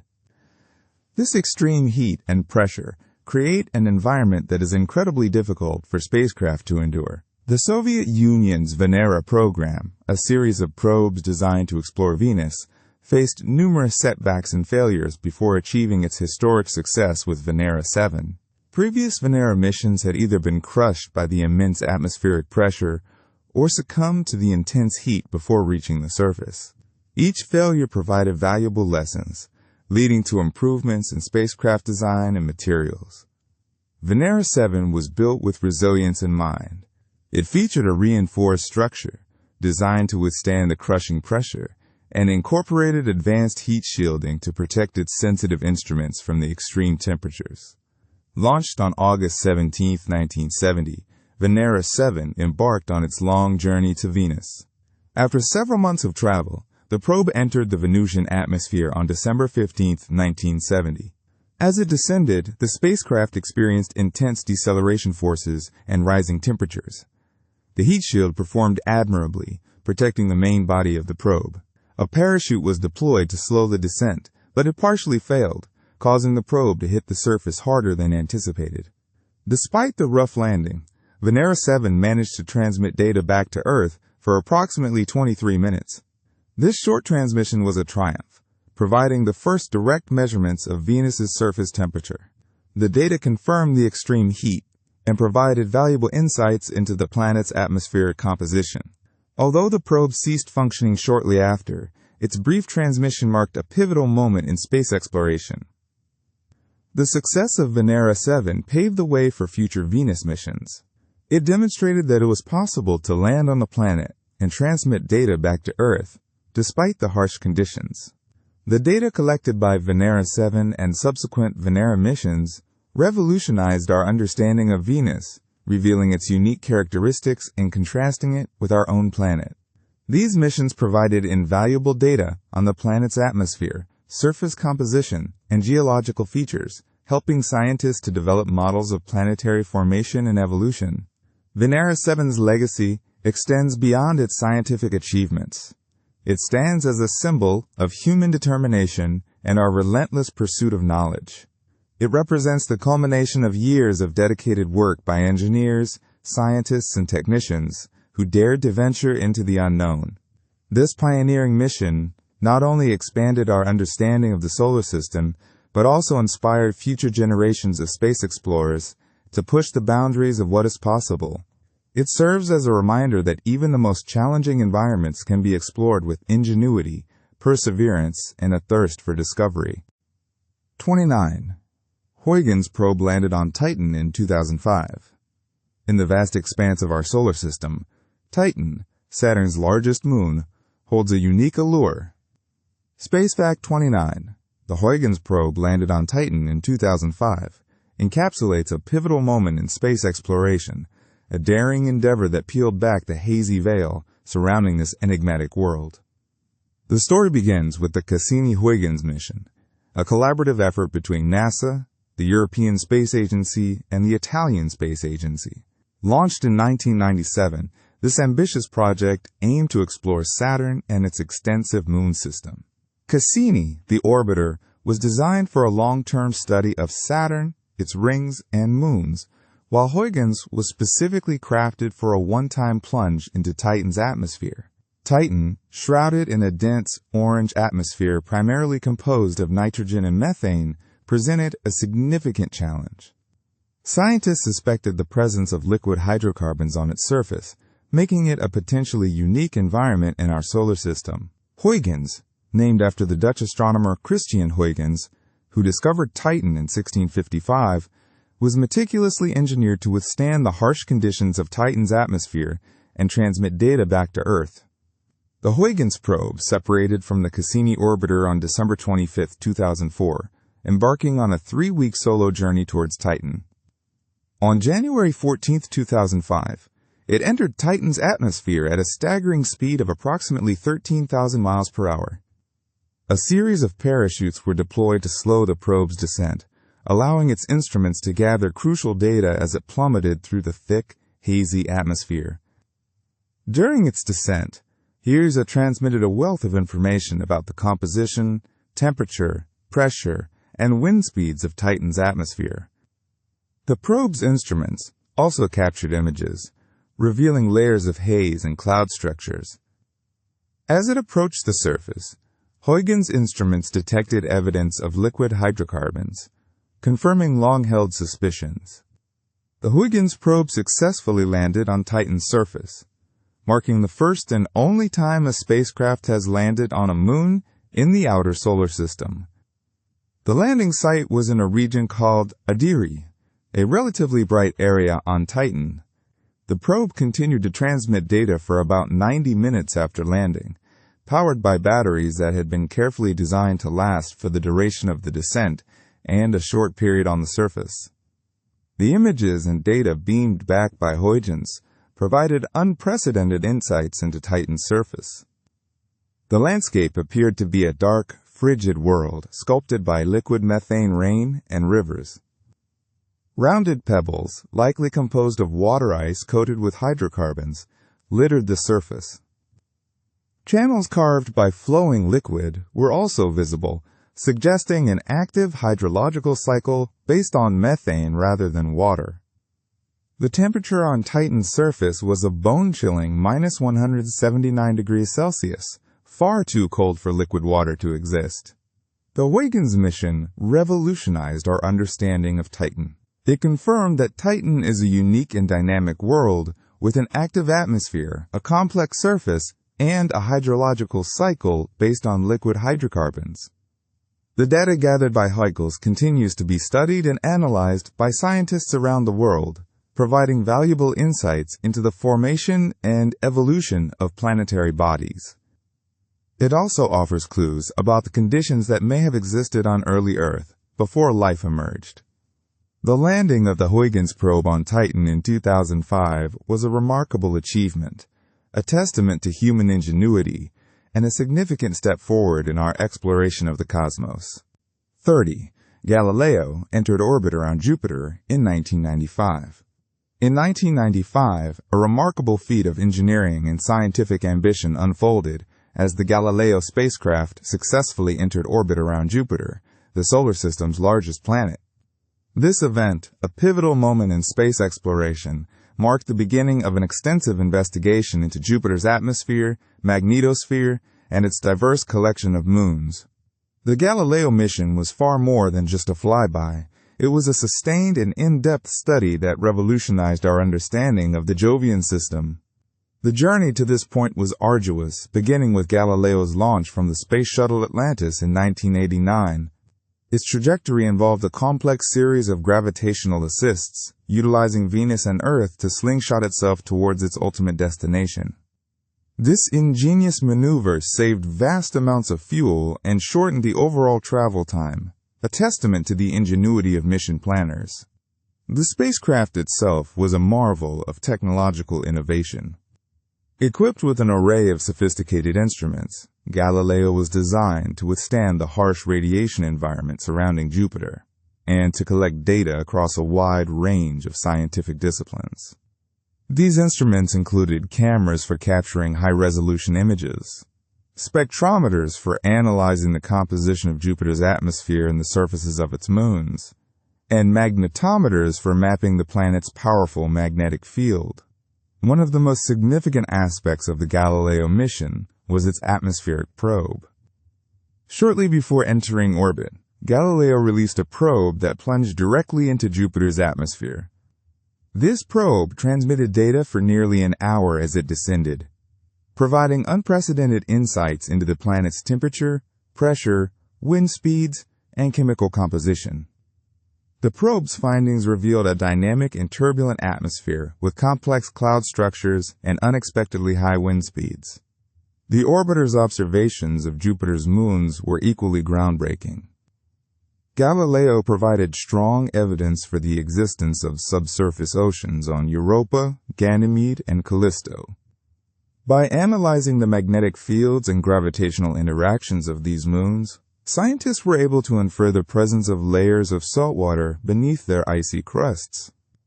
This discovery dramatically increased the potential for finding extraterrestrial life in our solar system, as liquid water is considered a crucial ingredient for life as we know it. Furthermore, Galileo captured stunning images of volcanic activity on Io, Jupiter's innermost moon. These images revealed a landscape dominated by active volcanoes spewing plumes of sulfurous gases and molten rock high into space. Io's intense volcanic activity is driven by tidal forces exerted by Jupiter and its other moons, making it the most volcanically active body in the solar system. The Galileo mission faced numerous challenges during its operational lifetime. The spacecraft's high-gain antenna, intended for transmitting large amounts of data back to Earth, failed to fully deploy. This required mission engineers to develop innovative data compression techniques and rely on the spacecraft's low-gain antenna, which significantly reduced the data transmission rate. Despite this setback, Galileo continued to gather valuable scientific information. After 8 years of orbiting Jupiter, the Galileo mission concluded in 2003. In a final act of scientific dedication, the spacecraft was intentionally plunged into Jupiter's atmosphere to prevent any possibility of contaminating Europa with Earth-based microbes. This ensured the pristine nature of Europa for future exploration and the search for extraterrestrial life. The Galileo mission's legacy is profound. It transformed our understanding of Jupiter and its moons, paving the way for future missions such as Juno and the upcoming Europa Clipper. The data collected by Galileo continues to be analyzed and studied, providing new insights into the Jovian system and the processes that shape planetary environments throughout the universe. Galileo serves as a testament to human ingenuity, scientific curiosity, and the enduring quest to explore the cosmos.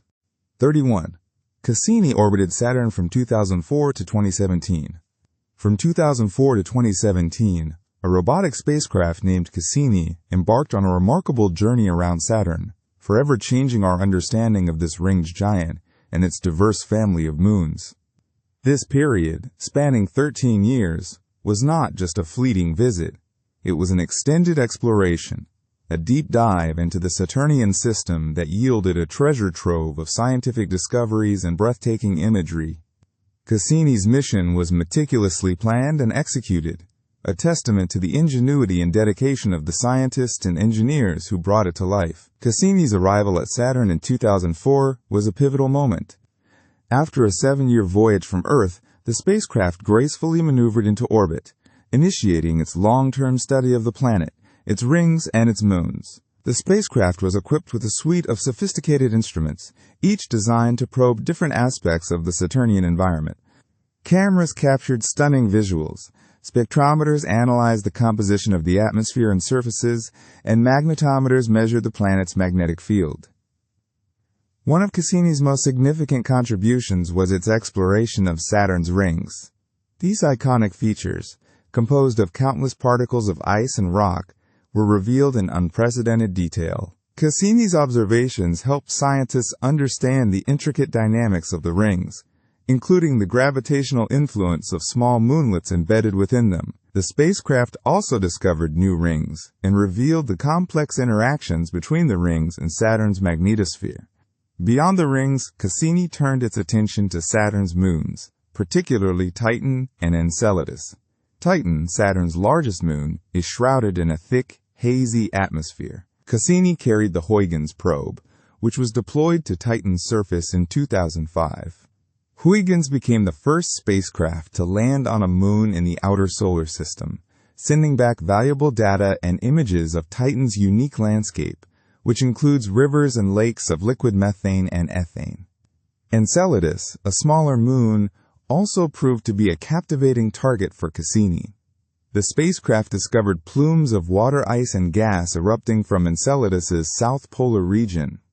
These plumes suggest the presence of a subsurface ocean, raising the tantalizing possibility of liquid water and potentially life beneath the icy surface. Cassini flew through these plumes multiple times, analyzing their composition and providing strong evidence for the existence of a habitable environment on Enceladus.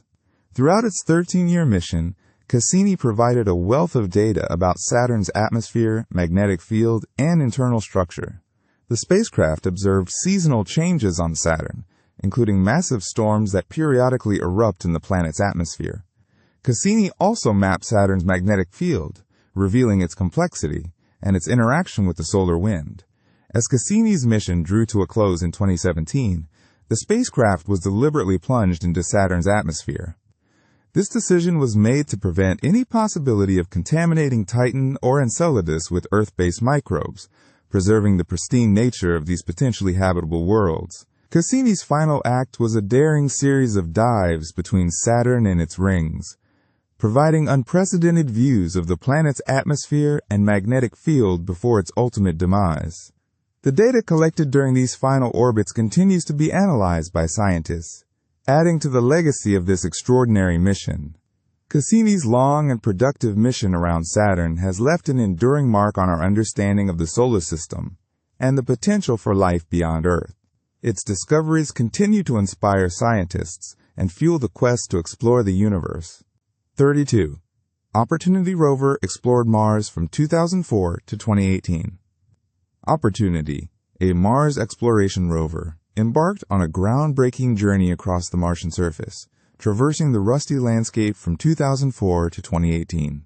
This robotic geologist, akin to a mobile science laboratory, was designed to seek out and analyze evidence of past water activity on the red planet, potentially uncovering clues about its habitability.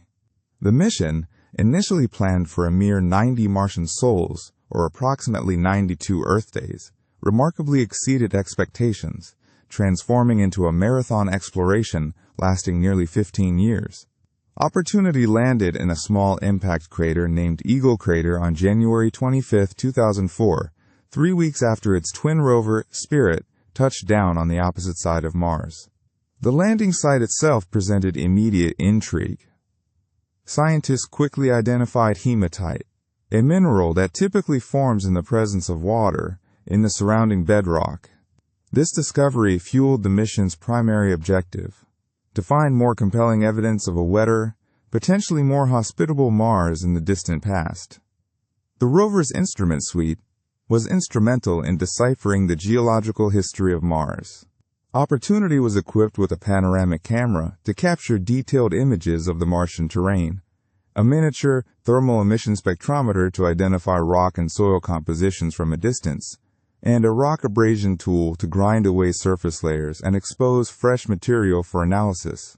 Most significantly, the rover carried a suite of instruments, including the Mossbauer spectrometer and the alpha particle X-ray spectrometer, designed to determine the precise mineral composition of Martian rocks. Throughout its extended mission, Opportunity traversed diverse Martian landscapes, ranging from dusty plains to impact craters and layered rock outcrops. One of the most significant discoveries occurred at Meridiani Planum, a vast plain, where the rover uncovered compelling evidence of an ancient, shallow saltwater lake. Jarosite, a mineral that forms in highly acidic watery environments, was identified in the rocks, providing strong support for the existence of past liquid water. Opportunity's journey was not without its challenges. The harsh Martian environment, characterized by extreme temperature variations, abrasive dust storms, and relentless solar radiation, posed significant threats to the rover's functionality. Dust accumulation on the solar panels, which provided the rover's power, became a recurring problem. On several occasions, dust devils, swirling columns of Martian air, serendipitously cleared the panels, revitalizing the mission and allowing Opportunity to continue its explorations. As the years progressed, Opportunity's travels took it to increasingly challenging terrains. The rover skillfully navigated through rugged canyons and up steep slopes, showcasing remarkable resilience and ingenuity. Victoria Crater, a large impact crater, became a focal point of the mission for 2 years as Opportunity carefully documented its layered rock formations. Later, the rover embarked on a long trek toward Endeavour Crater, a much larger and older impact crater, revealing further evidence of past water activity along the way. The mission ultimately concluded in June 2018 when a massive dust storm engulfed Mars, depriving Opportunity of sunlight and ultimately draining its batteries. Despite numerous attempts to re-establish communication, the rover remained silent, marking the end of a remarkable chapter in space exploration. Opportunity's legacy extends beyond its scientific discoveries. The rover's longevity and resilience captured the public's imagination, inspiring generations of scientists and engineers. Opportunity demonstrated the power of robotic exploration to unravel the mysteries of our solar system and to search for evidence of life beyond Earth. The data collected by Opportunity continues to be analyzed by scientists around the world, providing valuable insights into the geological history of Mars and its potential for past habitability. 33. The first reusable spacecraft, Columbia, launched in 1981. Space Fact 33 spotlights a pivotal moment in space exploration: the launch of Columbia, the first reusable spacecraft, in 1981. This wasn't just another launch. It was the dawn of a new era, one where space travel wasn't limited to single-use rockets, but could involve vehicles capable of multiple journeys. The idea behind the Space Shuttle program, of which Columbia was a key component, was revolutionary: to create a cost-effective and versatile system for accessing space. Imagine the sheer excitement and anticipation surrounding Columbia's launch. For years, engineers and scientists had toiled, pushing the boundaries of technology and materials science to realize this ambitious vision. The space shuttle was unlike anything that had come before. It wasn't just a capsule sitting atop a rocket. It was a winged orbiter, designed to launch like a rocket, maneuver in orbit like a spacecraft, and then glide back to Earth like an airplane. The complexities involved in achieving this were staggering. Columbia's maiden voyage, designated STS-1, was crewed by Commander John Young, a seasoned astronaut who had walked on the moon during the Apollo 16 mission, and pilot Robert Crippen, a newcomer to spaceflight. Their mission was primarily to test the shuttle systems and capabilities in orbit. The launch itself, on April 12, 1981, was a spectacle witnessed by millions around the world. The solid rocket boosters ignited with a tremendous roar, lifting Columbia off the launch pad at Kennedy Space Center in Florida. The ascent was not without its challenges. The shuttle experienced some tile loss during the launch, highlighting the fragility of the thermal protection system, which was crucial for protecting the orbiter from the extreme heat of re-entry. These tiles, made of silica, were designed to withstand temperatures exceeding 2,000 degrees Fahrenheit. Despite these concerns, the mission continued successfully. Once in orbit, the crew conducted a series of tests, evaluating the shuttle's maneuvering capabilities, communication systems, and cargo bay doors. They deployed and retrieved a test satellite, demonstrating the shuttle's ability to perform complex tasks in space. After 2 days in orbit, Columbia prepared for its return to Earth. The re-entry phase was particularly critical. As the shuttle plunged back into the atmosphere, the friction generated immense heat, turning the orbiter into a glowing fireball. The thermal protection system performed its job, protecting the crew and the spacecraft from destruction. Columbia then glided to a smooth landing at Edwards Air Force Base in California, marking the successful completion of its first mission. The success of STS-1 was a triumph for NASA and a testament to the ingenuity of American engineers. It ushered in an era of space shuttle missions that spanned 3 decades, contributing significantly to scientific research, satellite deployment, and the construction of the International Space Station. Columbia's legacy extends beyond its first flight. It represents a bold step forward in our quest to explore the cosmos. Though tragically lost in 2003, Columbia remains a symbol of human innovation and the enduring pursuit of space exploration. Its initial launch marked the transition into a new age of reusable space travel, changing the landscape of how we approach space exploration permanently. 34. Elon Musk's Tesla Roadster was launched into space in 2018. In 2018, a cherry red Tesla Roadster, owned by Elon Musk, embarked on an extraordinary journey far beyond the confines of Earth. This wasn't just any car ride. It was a carefully orchestrated launch into space, a publicity stunt of epic proportions that captured the world's imagination. The Roadster served as the dummy payload for the maiden flight of SpaceX's Falcon Heavy rocket, a powerful launch vehicle designed to carry heavy payloads into orbit. Instead of a concrete block or a scientific instrument, the rocket carried a sports car, a bold and unconventional choice that immediately set the mission apart. The Roadster wasn't sent into just any orbit. It was placed on a trajectory that would take it on a looping path around the Sun, reaching as far as the asteroid belt beyond Mars. This meant the car would theoretically travel millions of miles through the vacuum of space, exposed to extreme temperatures and radiation. Strapped into the driver's seat was a spacesuit-clad mannequin named Starman, a nod to David Bowie's iconic song. Starman was positioned with one hand on the steering wheel, creating the illusion of a cosmic road trip.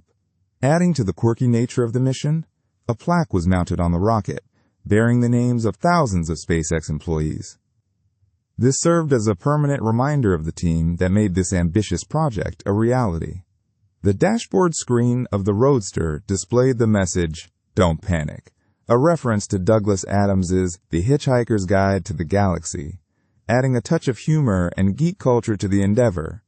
A Hot Wheels miniature of the Roadster was also placed on the dashboard, along with a copy of Isaac Asimov's Foundation trilogy stored on a quartz disk. The choice of the Tesla Roadster was not arbitrary. It was a deliberate move to showcase SpaceX's capabilities and to promote Tesla's electric vehicle technology. Elon Musk, as the CEO of both companies, saw this as a unique opportunity to combine his passions for space exploration and sustainable transportation. The launch generated immense media coverage, effectively turning the Roadster into a symbol of innovation and ambition. While the primary purpose of the mission was to test the Falcon Heavy rocket, the Roadster's presence added a layer of intrigue and entertainment. It sparked conversations about the future of space travel, the potential for commercial ventures in space, and the role of art and culture in space exploration. It also raised questions about space debris and the long-term impact of human activities in space. The fate of the Tesla Roadster remains uncertain. Scientists have made predictions about its potential collision with Earth, Venus, or even the Sun over millions of years. Its red paint will likely be long gone, stripped away by the relentless radiation of space. The organic materials will have decayed, leaving behind a skeletal structure of metal and glass. Nevertheless, the Roadster will continue its lonely journey through the cosmos, a silent testament to human ingenuity and the enduring desire to explore the unknown. It serves as a reminder that even in the vastness of space, there is room for creativity, humor, and a touch of showmanship. The mission continues to be a source of data for scientists studying orbital mechanics and the effects of the space environment on various materials. It is a testament to how private enterprises can revolutionize space exploration and inspire future generations. 35. NASA's Perseverance rover landed on Mars in 2021. In the realm of space exploration, a remarkable feat was achieved in 2021 when NASA's Perseverance rover successfully touched down on the Martian surface. This monumental event marked a significant milestone in our ongoing quest to unravel the mysteries of the red planet and determine whether it once harbored life. The Perseverance rover, a sophisticated robotic explorer, embarked on its journey to Mars with a primary objective: to seek out signs of past microbial life. Equipped with a suite of cutting-edge scientific instruments, the rover is meticulously analyzing Martian rocks and soil, searching for telltale biosignatures that could indicate the presence of ancient organisms. One of the most intriguing aspects of the Perseverance mission is its focus on Jezero Crater, a vast impact basin that scientists believe once held a lake billions of years ago. This ancient lake bed is considered a prime location to search for evidence of past life, as it may have provided a habitable environment for microorganisms to thrive. Perseverance is not only searching for evidence of past life, but also collecting samples of Martian rocks and soil for potential future return to Earth. These samples, carefully selected for their scientific significance, will be stored in sealed tubes on the Martian surface, awaiting a future mission to retrieve them and bring them back to our planet for in-depth analysis.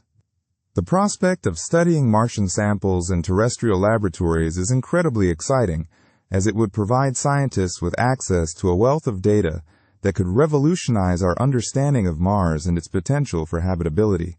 Beyond its search for life and sample collection efforts, Perseverance is also conducting a variety of other experiments to advance our knowledge of Mars. The rover is studying the Martian atmosphere, analyzing the planet's weather patterns, and investigating the composition of Martian rocks and soil. This comprehensive approach is providing scientists with a holistic view of the Martian environment, helping them to better understand its past, present, and future.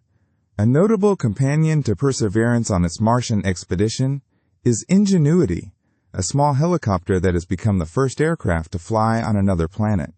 Ingenuity's successful flights have demonstrated the feasibility of aerial exploration on Mars, opening up new possibilities for future missions. The helicopter is serving as a scout for Perseverance, providing aerial images of the terrain ahead and helping the rover to navigate its surroundings. The Perseverance rover's mission is a testament to human ingenuity and our unwavering desire to explore the cosmos. Its ongoing exploration of Mars is providing us with invaluable insights into the red planet, and its search for signs of past life could potentially answer one of the most fundamental questions in science. Are we alone in the universe? As Perseverance continues its journey across the Martian landscape, it is inspiring people around the world and reminding us of the boundless potential of scientific discovery. The rover's findings will undoubtedly shape our understanding of Mars for decades to come and could even pave the way for future human missions to the planet. The Perseverance mission represents a pivotal moment in space exploration, and its legacy will be felt for generations. It is a symbol of our relentless pursuit of knowledge and our unwavering commitment to pushing the boundaries of human exploration. The success of Perseverance is a testament to the hard work and dedication of countless scientists, engineers, and technicians who have poured their hearts and souls into this extraordinary endeavor. Their collective efforts have allowed us to take a giant leap forward in our understanding of Mars and its potential for life. 36. Skylab was the U.S.'s first space station in 1973. Skylab, launched in 1973, holds the distinction of being the United States' inaugural space station, marking a significant milestone in the nation's pursuit of space exploration and human presence beyond Earth's atmosphere. This ambitious project, born from the Apollo program's legacy, repurposed existing Saturn rocket hardware to create a versatile orbital laboratory, pushing the boundaries of scientific research, technological development, and human endurance in the unique environment of space. Skylab's creation involved ingeniously adapting the SIVB third stage of a Saturn IB rocket, transforming it into a habitable module equipped with essential life support systems, scientific instruments, and living quarters for its astronaut crews.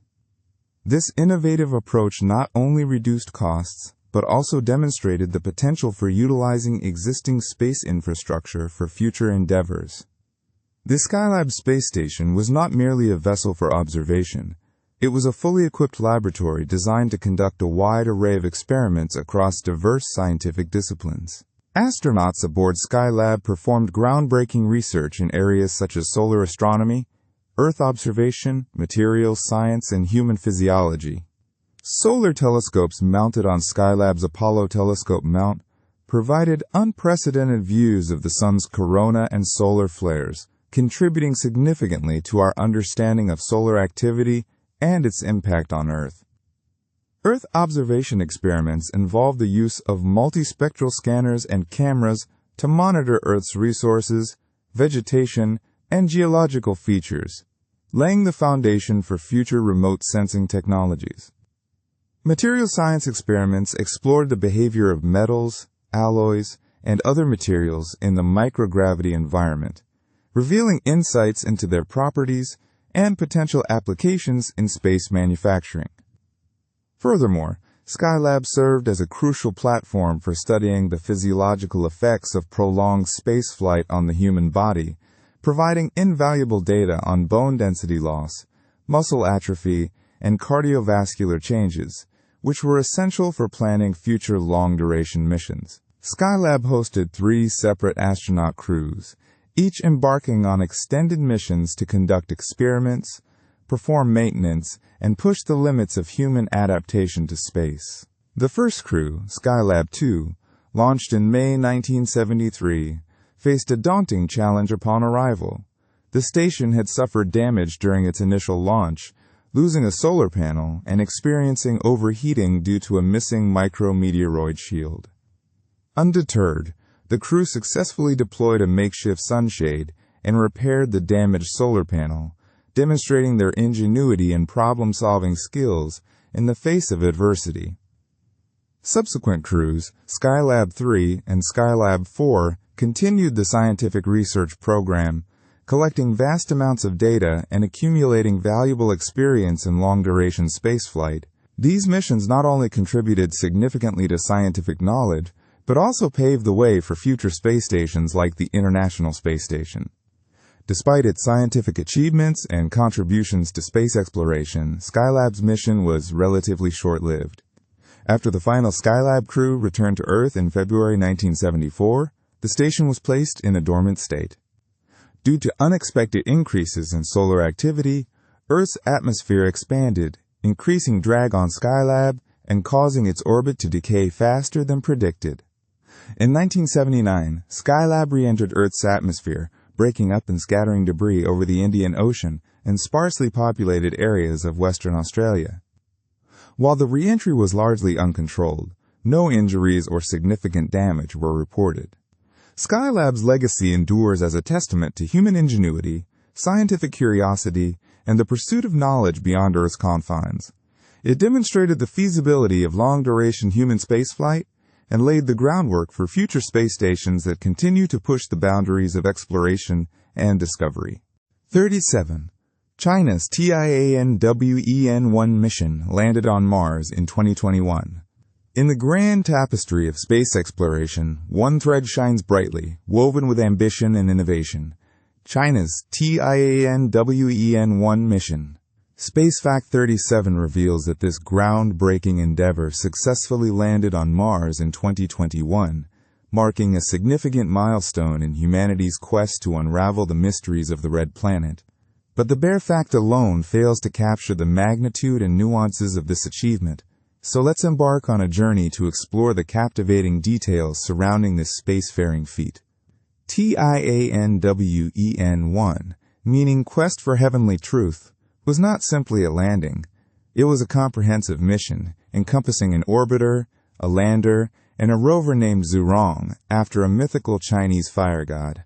This ambitious trifecta aimed to perform a holistic investigation of Mars, studying its geology, atmosphere, environment, and potential for past or present life. The mission's complexity was unprecedented, representing a giant leap for China's space program. The journey to Mars was arduous, spanning over 6 months and millions of kilometers. The spacecraft endured the harsh realities of interplanetary space, battling extreme temperatures, radiation, and the ever-present threat of micrometeoroid impacts.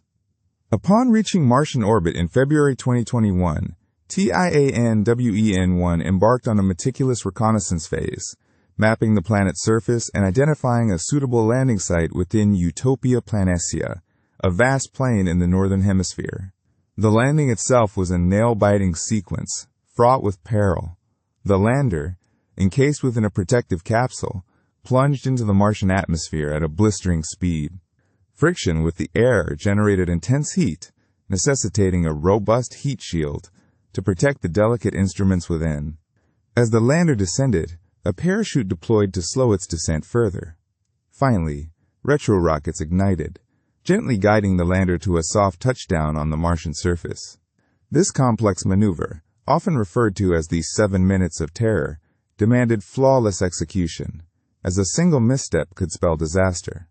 With the lander safely on the ground, Zhurong, the solar-powered rover, rolled off its platform and onto the Martian soil. Equipped with a suite of scientific instruments, Zhurong began its exploration of Utopia Planitia. Its cameras captured stunning panoramic images of the Martian landscape, revealing a reddish-brown terrain dotted with rocks and dunes. The rover's radar probed beneath the surface, searching for evidence of underground water ice, a crucial resource for future human missions. Zhurong's other instruments analyzed the composition of Martian rocks and soil, seeking clues about the planet's geological history and potential for past habitability. The data collected by TIANWEN-1 has already yielded valuable insights into Mars. The orbiter has provided high-resolution images of the entire planet, revealing intricate details of its canyons, volcanoes, and polar ice caps. Zhurong's surface explorations have uncovered evidence of ancient water activity in Utopia Planitia, suggesting that the region may have once been a habitable environment. These discoveries have not only advanced our understanding of Mars, but also paved the way for future exploration. China's TIANWEN-1 mission to Mars exemplifies the spirit of human curiosity and the relentless pursuit of knowledge. Its successful landing in 2021 was a testament to the ingenuity and dedication of the Chinese space program. The mission's scientific findings will continue to shape our understanding of Mars for years to come, inspiring future generations of scientists and engineers to reach for the stars. This accomplishment serves as a reminder that international collaboration and the sharing of knowledge are essential for advancing space exploration and unraveling the mysteries of the universe. 38. Apollo 8 orbited the Moon for the first time in 1968. In the realm of space exploration, Apollo 8 holds a distinguished position as a groundbreaking mission that etched its name in history. This daring venture, undertaken in 1968, marked the first time human beings orbited the Moon, ushering in a new era of lunar exploration. The Apollo 8 mission was an audacious undertaking, driven by a combination of scientific curiosity, technological advancement, and the unwavering ambition to push the boundaries of human achievement. At the heart of the mission were 3 astronauts, Frank Borman, James Lovell Jr., and William Anders. These courageous individuals embarked on a perilous journey, venturing into the uncharted territories of space with the hopes of making discoveries and expanding our understanding of the universe. The Apollo 8 spacecraft, was a marvel of engineering, meticulously designed to withstand the harsh conditions of space and carry its crew safely to and from the moon. Equipped with cutting-edge technology, including a powerful Saturn V rocket, advanced navigation systems, and a life support system that could sustain the astronauts for days, the spacecraft was a testament to human ingenuity. The journey to the moon was not without its challenges. The astronauts faced the daunting task of navigating through the vast expanse of space, enduring the effects of weightlessness, and contending with the psychological strain of being isolated from Earth. Despite these challenges, the crew of Apollo 8 remained steadfast in their determination to achieve their mission objectives. As Apollo 8 approached the moon, the world held its breath in anticipation. On December 24, 1968, the spacecraft entered lunar orbit, marking a pivotal moment in space exploration history. For the first time, humans beheld the far side of the moon, a mysterious and previously unseen landscape. The astronauts captured stunning images of the lunar surface, revealing its rugged terrain, impact craters, and vast maria. These images provided invaluable insights into the moon's geological history and composition, significantly enhancing our understanding of Earth's celestial neighbor. During their 10 orbits around the moon, the Apollo 8 astronauts conducted a series of scientific observations, gathering data on the moon's gravitational field, magnetic field, and surface composition. They also transmitted live television broadcasts back to Earth, allowing millions of people to witness the wonders of space exploration firsthand. One of the most memorable moments of the Apollo 8 mission was the reading of Genesis during a Christmas Eve broadcast. As the astronauts recited the opening verses of the Bible, the world listened in awe, united in a shared sense of wonder and hope. The Apollo 8 mission was a resounding success, achieving all of its primary objectives and paving the way for future lunar missions. The data collected by the astronauts provided invaluable insights into the moon's formation and evolution, while the images captured during the mission captivated the world and inspired a generation of scientists and engineers. Beyond its scientific and technological achievements, Apollo 8 also had a profound impact on the human spirit.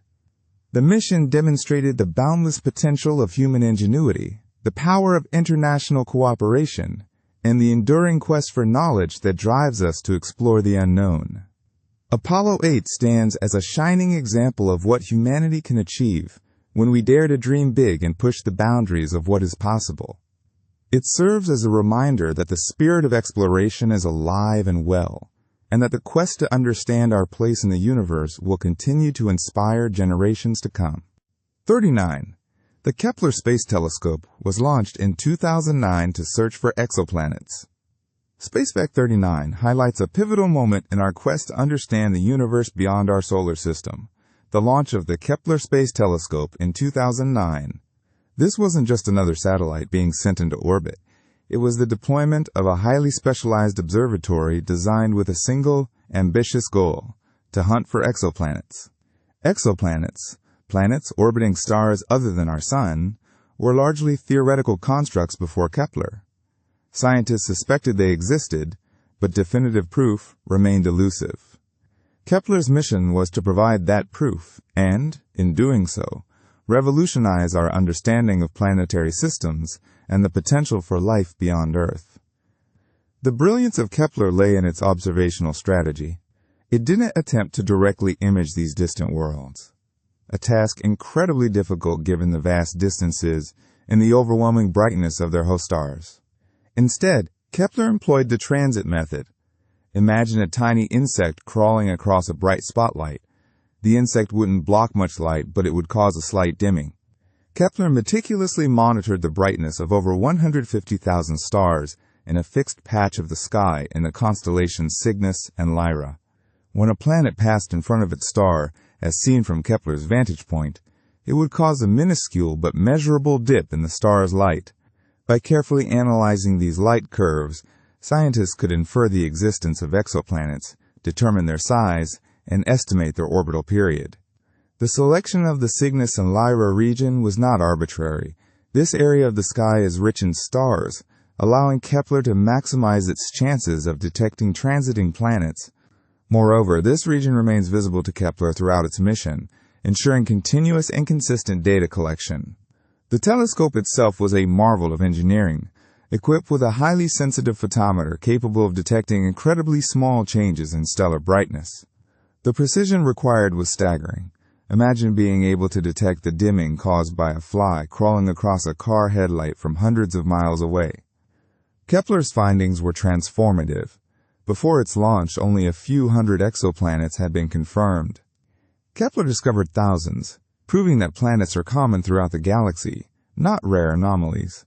Its discoveries included hot Jupiters orbiting incredibly close to their stars, mini Neptunes with unknown compositions, and perhaps most excitingly, Earth-sized planets residing in the habitable zones of their stars, the region where liquid water and potentially life could exist. Kepler 186f, for example, was the first confirmed Earth-sized planet located in the habitable zone of another star. While it orbits a red dwarf star, cooler and smaller than our Sun, its discovery fueled speculation about the possibility of life on similar planets. Despite its groundbreaking success, Kepler's mission faced challenges. In 2013, two of its reaction wheels, essential for precise pointing, failed. This threatened to end the mission prematurely. However, resourceful engineers devised a clever solution, utilizing the pressure of sunlight as a stabilizing force, allowing Kepler to continue its observations in a modified mission known as K2.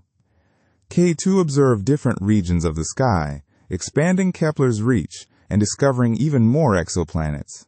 Kepler's legacy extends far beyond the sheer number of exoplanets it discovered. It provided crucial statistical data, allowing scientists to estimate that billions of potentially habitable planets exist in our galaxy alone. This realization has profound implications for our understanding of the universe and our place within it. While Kepler has since been retired, its data continues to be analyzed, and its discoveries have paved the way for future exoplanet hunting missions, like the Transiting Exoplanet Survey Satellite and the James Webb Space Telescope, which are building upon Kepler's foundation to further explore these distant worlds and search for signs of life beyond Earth. The insights gained from Kepler have irrevocably changed our understanding of planetary systems, confirming that our solar system is not unique and that the potential for life elsewhere in the universe is far greater than previously imagined. 40. Voyager 2 visited all four gas giants. Voyager 2's grand tour is a testament to human ingenuity and a golden chapter in space exploration. This unmanned spacecraft, launched in 1977, achieved something truly remarkable. It visited all four gas giant planets in our solar system. This feat wasn't just a casual flyby. It involved detailed observations and data collection, revolutionizing our understanding of these distant worlds. The mission cleverly exploited a rare planetary alignment that occurs only once every 176 years, enabling Voyager 2 to use gravity assists from each planet to slingshot it to the next, drastically reducing travel time. Think of it as a cosmic billiards game, where each planet served as a cue ball, propelling the spacecraft further into the outer solar system. The journey began with Jupiter in 1979. Voyager 2 captured stunning images of the planet's swirling cloud bands, the Great Red Spot, and its dynamic moon system. It discovered active volcanoes on Io, a Jovian moon, a groundbreaking finding as it was the first detection of active volcanism beyond Earth. The spacecraft revealed the complexity of Jupiter's magnetic field and its interaction with the solar wind. Next, Voyager 2 arrived at Saturn in 1981. The mission provided invaluable data about Saturn's iconic rings, revealing their intricate structure and composition. Voyager 2 discovered several new moons and provided a closer look at existing ones, including Enceladus, which showed signs of geological activity. The spacecraft also studied Saturn's atmosphere, measuring wind speeds and temperature profiles. The next stop was Uranus in 1986. Voyager 2 is the only spacecraft to have ever visited Uranus, making its observations uniquely significant. The spacecraft revealed Uranus's sideways rotation, a perplexing anomaly that scientists believe may have resulted from a massive collision early in its history. It also discovered several new moons and rings and studied the planet's oddly tilted magnetic field. The images of Uranus, though seemingly serene, revealed a dynamic atmosphere with subtle cloud features. Finally, Voyager 2 reached Neptune in 1989. This visit was a watershed moment in planetary science. Voyager 2 discovered the Great Dark Spot, a massive storm system similar to Jupiter's Great Red Spot, though it has since disappeared.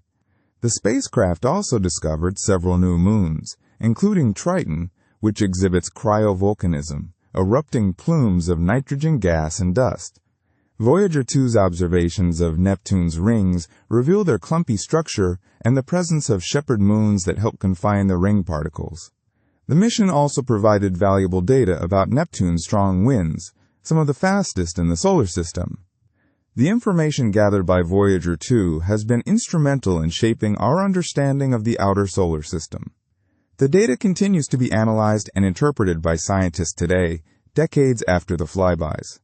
The Voyager missions have not only provided detailed images and scientific measurements, but they have also sparked our imagination and curiosity about the vastness and complexity of the universe. The legacy of Voyager 2 extends far beyond its scientific discoveries. It represents a triumph of human exploration, pushing the boundaries of our knowledge and inspiring future generations of scientists and explorers. Even as the spacecraft continues its journey into interstellar space, its contributions to planetary science remain invaluable. 41. The first photo of a black hole was captured in 2019. In the vast expanse of cosmic mysteries, black holes have long held a prominent position, their immense gravitational pull and enigmatic nature captivating scientists and the public alike. For decades, they remained theoretical entities, mathematical predictions based on Einstein's theory of general relativity. However, in 2019, a monumental achievement in astrophysics occurred. The first ever direct image of a black hole was captured, transforming these cosmic behemoths from abstract concepts into tangible realities. This groundbreaking image, a hazy orange ring against a dark center, provided unprecedented insight into the nature of black holes and revolutionized our understanding of the universe. The journey to capture this image was a gargantuan undertaking, requiring years of international collaboration and technological innovation. Black holes, by their very nature, are invisible. Their gravitational pull is so strong that nothing, not even light, can escape their grasp. Therefore, scientists could not directly observe the black hole itself. Instead, they focused on imaging the event horizon, the point of no return beyond which anything crossing is irrevocably drawn into the black hole's singularity. The event horizon is essentially the black hole's shadow, a dark void against a backdrop of superheated gas swirling around it. To achieve this, scientists utilized a technique called very long baseline interferometry. They linked together 8 radio telescopes located across the globe, effectively creating a single Earth-sized telescope. This virtual telescope, known as the Event Horizon Telescope, possessed the resolving power necessary to discern the incredibly small details of the black hole's event horizon, which, from Earth, appears as small as an orange on the moon. The data collected from these telescopes were then meticulously combined and processed, a task that required a team of hundreds of scientists and powerful supercomputers. The black hole imaged was not just any black hole. It was the supermassive black hole at the center of Messier 87, a giant elliptical galaxy located about 55 million light-years away. This black hole, known as M87, boasts a mass of about 6.5 billion times that of our Sun. Its immense size and relative proximity made it a prime target for the Event Horizon Telescope. The image revealed a bright ring of light surrounding a dark central region, precisely as predicted by Einstein's theory of general relativity. The bright ring is formed by photons of light bent and amplified by the black hole's intense gravity. The dark central region is the black hole's shadow, the region where light cannot escape. The successful capture of the black hole image provided strong evidence supporting Einstein's theory of general relativity in the most extreme environment imaginable. It also allowed scientists to study the structure and dynamics of matter near a black hole with unprecedented detail. Further analysis of the data is ongoing and promises to reveal even more secrets about these enigmatic objects. This monumental achievement has opened a new window into the study of black holes and their role in the evolution of galaxies. The image serves as a testament to human ingenuity and the power of international collaboration in unraveling the mysteries of the cosmos, marking a new era in our understanding of the universe and its most captivating inhabitants. This image not only confirmed theories, but also sparked further research and exploration, solidifying its place as a pivotal moment in the history of astronomy and astrophysics. 42. The Sun's outer atmosphere was first studied during the 1868 eclipse. SpaceFact 42 unveils a fascinating moment in the history of solar astronomy. The initial exploration of the Sun's outer atmosphere during the solar eclipse of 1868. Eclipses, particularly total solar eclipses, have long been recognized as invaluable opportunities for scientific observation, allowing researchers to study celestial phenomena that are typically obscured by the sun's overwhelming brightness. This particular eclipse proved to be a pivotal event, marking a significant leap forward in our understanding of the sun's composition and structure.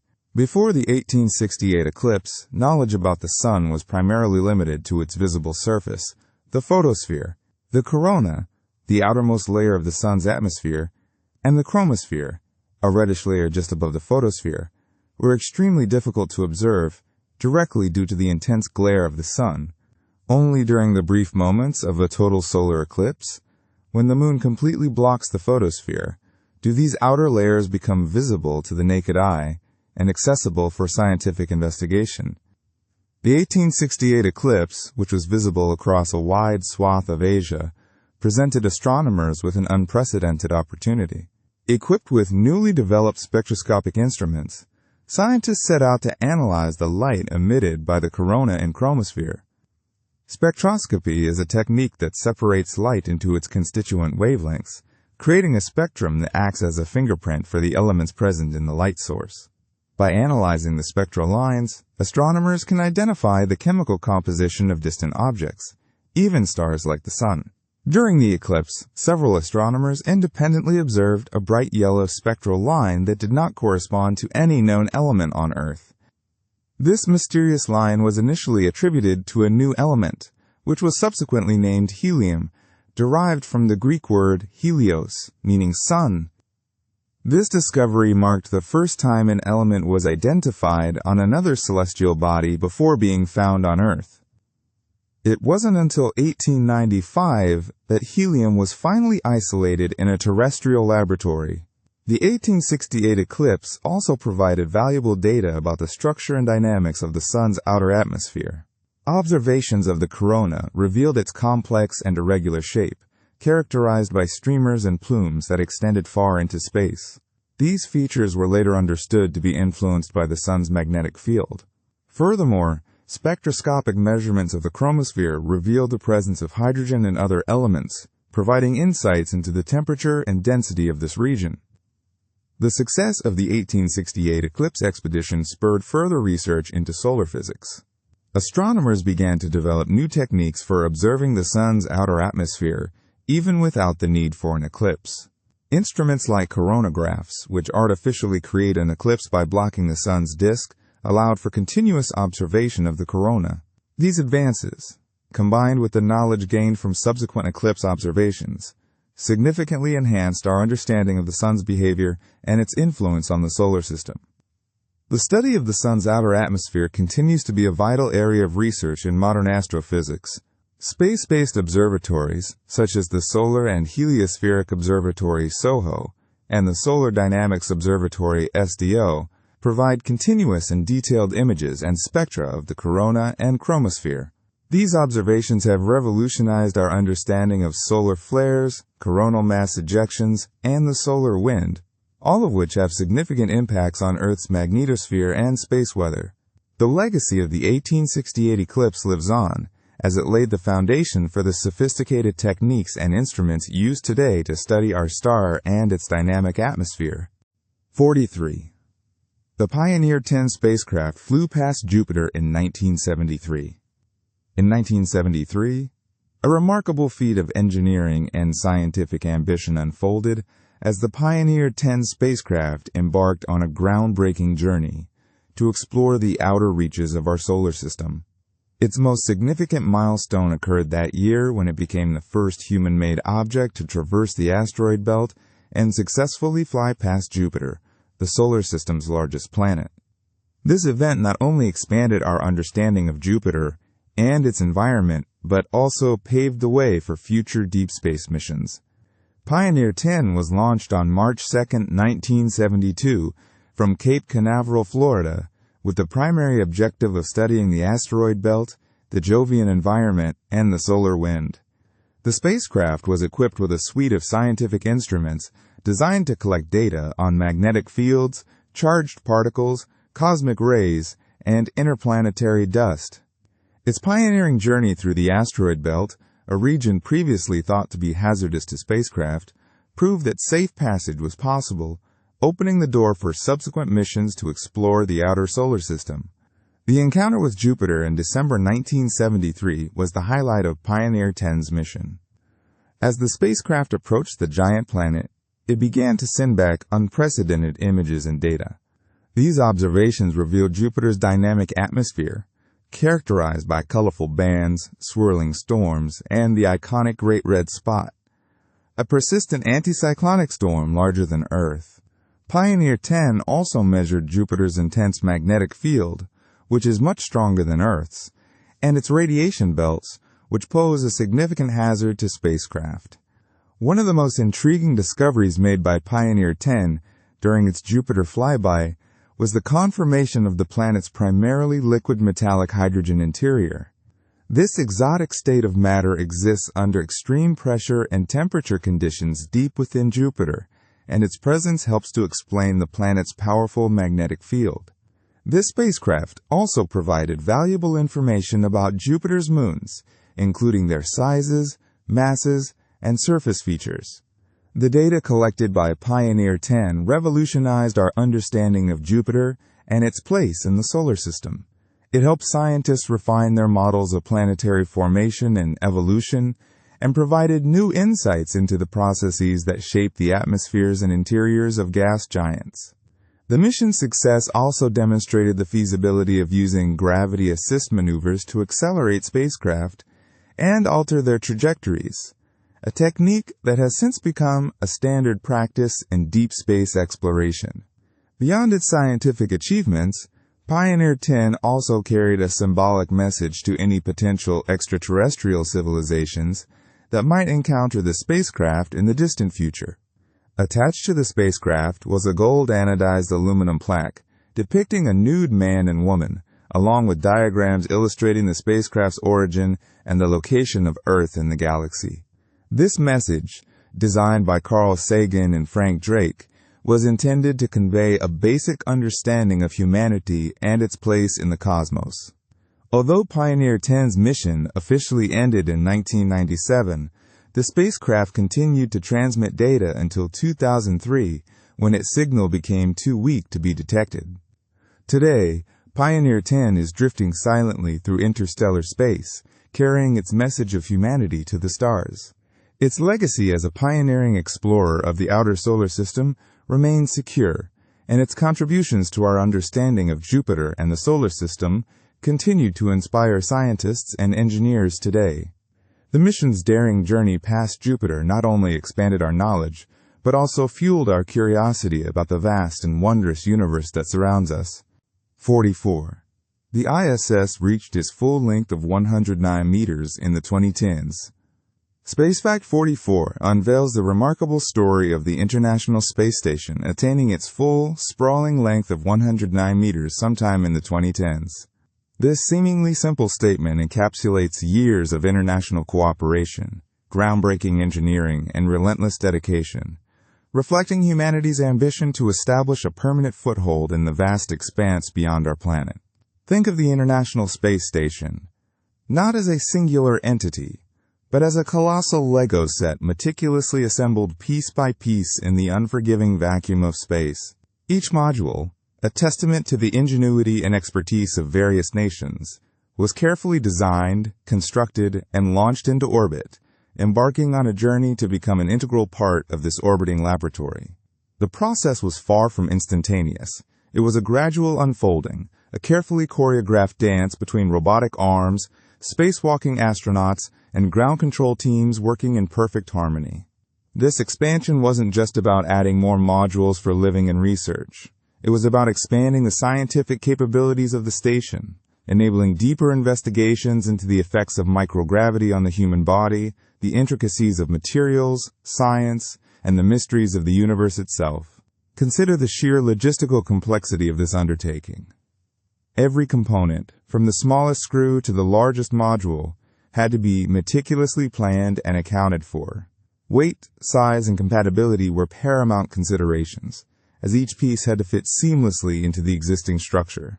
Launch windows had to be precisely timed, taking into account the Earth's rotation, the position of the space station, and the availability of launch vehicles. Once in orbit, the modules had to be carefully maneuvered into place, often using the space station's robotic arm, Canadarm2, which is a marvel of engineering in its own right. Astronauts, clad in their protective spacesuits, would venture outside the relative safety of the station to perform intricate tasks, connecting cables, tightening bolts, and ensuring that each new addition was securely integrated. These spacewalks, or extravehicular activities, were not without their risks, as astronauts faced the perils of extreme temperatures, radiation exposure, and the constant threat of micrometeoroids.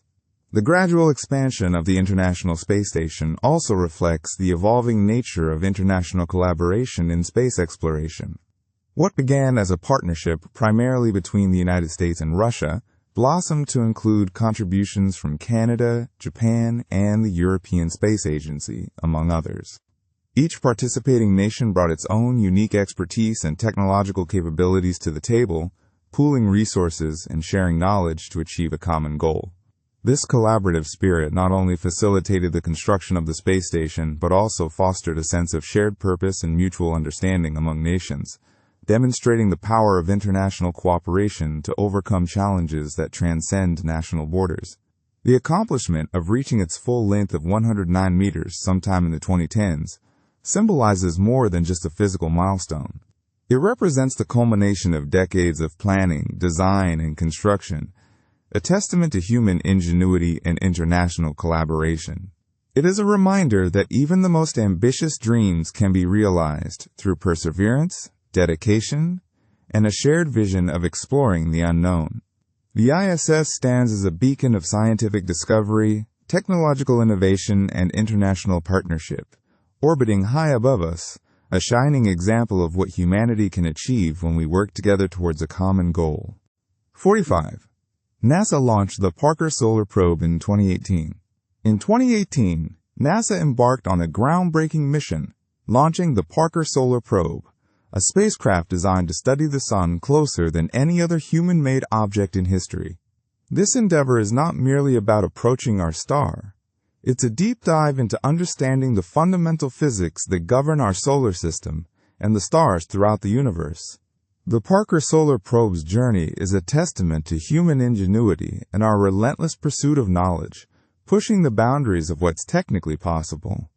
The primary objective of the Parker Solar Probe is to unravel the mysteries surrounding the Sun's corona, its outermost atmosphere. The corona is surprisingly hotter than the Sun's surface, a phenomenon that has baffled scientists for decades. The probe aims to determine how energy and heat are transported through the corona and to explore the origins of the solar wind, a stream of charged particles constantly emanating from the Sun. Understanding these processes is crucial because the solar wind can affect our planet, disrupting communications, damaging satellites, and even causing power grid failures. To accomplish its ambitious goals, the Parker Solar Probe is equipped with a suite of sophisticated instruments. These instruments measure magnetic fields, plasma waves, and energetic particles, providing scientists with a comprehensive view of the Sun's environment.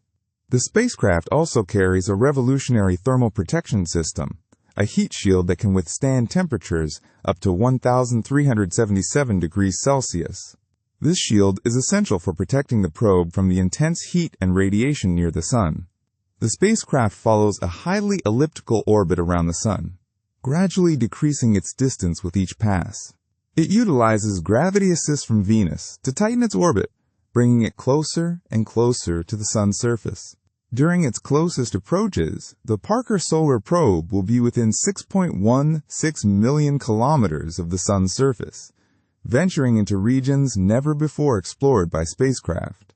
These close encounters allow for unprecedented observations and measurements, providing invaluable data for scientists. The data collected by the Parker Solar Probe is revolutionizing our understanding of the Sun. Scientists are gaining new insights into the structure and dynamics of the corona, the acceleration of the solar wind, and the processes that drive solar flares and coronal mass ejections. These events can have significant impacts on Earth and other planets in our solar system. The probe's findings are helping us to better predict and prepare for space weather events, protecting our technology and infrastructure. The Parker Solar Probe's mission is not just a scientific endeavor, it's also a technological triumph. The spacecraft has faced numerous challenges, including extreme temperatures, intense radiation, and high-speed impacts from dust particles. Engineers have developed innovative solutions to overcome these challenges, ensuring the probe's survival and continued operation. The mission has pushed the limits of spacecraft design and engineering, paving the way for future missions to other harsh environments in our solar system and beyond. The Parker Solar Probe represents a major step forward in our exploration of the Sun. Its groundbreaking observations are transforming our understanding of our star and its influence on the solar system. The mission is providing valuable insights into the fundamental processes that govern the Sun, helping us to better predict space weather and protect our planet. As the probe continues its journey closer to the Sun, it promises to reveal even more secrets and deepen our knowledge of the universe. The Parker Solar Probe is a testament to human curiosity and our unwavering commitment to exploration, demonstrating what we can achieve when we push the boundaries of science and technology. 46. The first Mars flyby was by Mariner 4 in 1965. Space Fact 46 highlights a pivotal moment in the history of space exploration, the first successful flyby of Mars by Mariner 4 in 1965. This achievement marked a significant leap forward in our understanding of the red planet, transitioning from telescopic observations from Earth to close-up imagery and data obtained from a spacecraft navigating through Martian space. Mariner 4 was launched on November 28, 1964, embarking on a journey of over 8 months and hundreds of millions of kilometers to reach its destination. The sheer distance involved underscored the technological challenges of the mission. Precise calculations were required to ensure the spacecraft would intercept Mars at the correct point in its orbit, accounting for the gravitational influences of the Sun, Earth, and other planets. The spacecraft itself was a marvel of engineering for its time. Weighing just 260 kilograms, Mariner 4 was equipped with a suite of scientific instruments designed to gather data about the Martian atmosphere, surface, and magnetic field. These instruments included a television camera, a magnetometer, a cosmic dust detector, a solar plasma probe, and instruments to measure trapped radiation. Power was provided by 4 solar panels that unfolded after launch, capturing sunlight and converting it into electricity to operate the spacecraft systems. On July 14, 1965, Mariner 4 made its closest approach to Mars, passing within approximately 9,846 kilometers of the planet's surface. During this brief encounter, the spacecraft captured 22 images of Mars, covering about 1% of the planet's surface. These images were transmitted back to Earth, revealing a heavily cratered landscape that resembled the Moon more than Earth. The images were a stark contrast to the expectations of many scientists and the public, who had hoped to see evidence of water, vegetation, or even Martian civilization. The transmission of the images was a feat in itself. The data rate was incredibly slow by modern standards, only 8 bits per second. Each image took hours to transmit, and the process was fraught with potential for errors. Engineers had to develop sophisticated, error-correcting codes to ensure the images arrived on Earth as accurately as possible. The images were initially received as streams of numbers, which scientists then painstakingly converted into grayscale pictures. The first images were eagerly awaited by the scientific community and the public alike. When they finally appeared, they revolutionized our understanding of Mars. While the images dashed hopes of finding life on the planet, they provided invaluable insights into the geological history of Mars.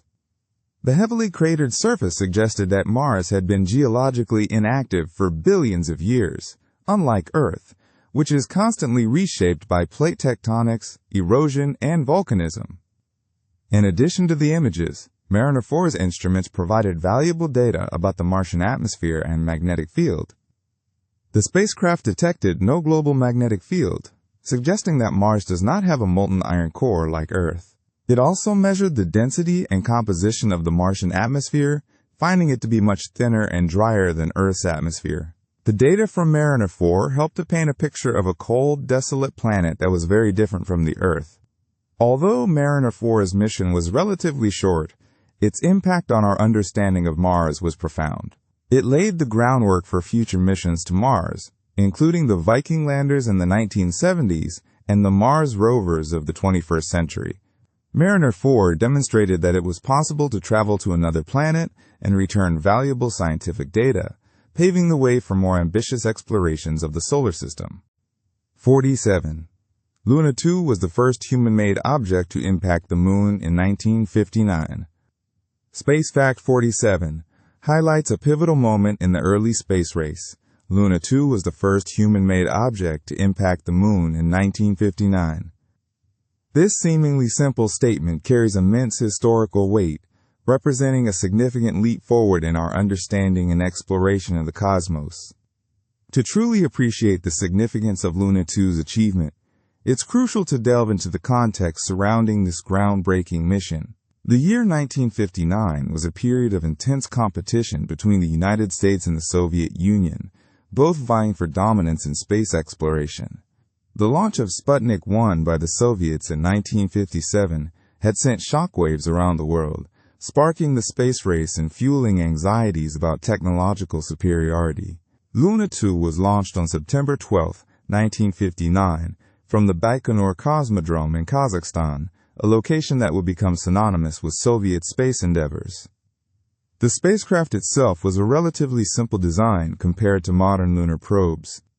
It was a spherical spacecraft weighing approximately 390 kilograms, equipped with various scientific instruments to gather data about the Moon and the space environment. These instruments included magnetometers to measure the lunar magnetic field, Geiger counters to detect radiation, and micrometeorite detectors to analyze the composition of space dust. The primary objective of Luna 2 was not just to reach the Moon, but to directly impact its surface, thereby proving the Soviet Union's capabilities in long-distance spaceflight and lunar navigation. After a journey of approximately 36 hours, Luna 2 successfully impacted the Moon on September 14, 1959, near the Pallas Putridinus region, a large plain on the near side of the Moon. The impact was a symbolic victory for the Soviet Union, demonstrating their prowess in rocket technology and space navigation. Luna 2 carried with it a symbolic payload, Soviet pennants emblazoned with the Soviet coat of arms. These pennants were designed to shatter upon impact, scattering fragments across the lunar surface as a lasting symbol of the Soviet Union's achievement. Interestingly, the United States was also aware of Luna 2's impending impact. Scientists at Jodrell Bank Observatory in England, using radio telescopes, tracked the spacecraft's trajectory and confirmed its successful impact. This collaborative aspect, albeit indirect, highlights the scientific community's shared interest in lunar exploration, even amidst the geopolitical tensions of the Cold War. While Luna 2 did not provide high-resolution images of the Moon's surface like later missions, it did transmit valuable data about the lunar environment. The measurements of the lunar magnetic field and radiation levels provided insights into the Moon's composition and its interaction with the solar wind. These early scientific findings paved the way for future lunar exploration missions, including the Apollo program.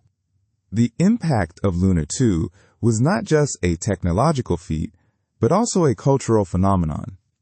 It captured the imagination of people around the world, inspiring a sense of wonder and excitement about the possibilities of space exploration.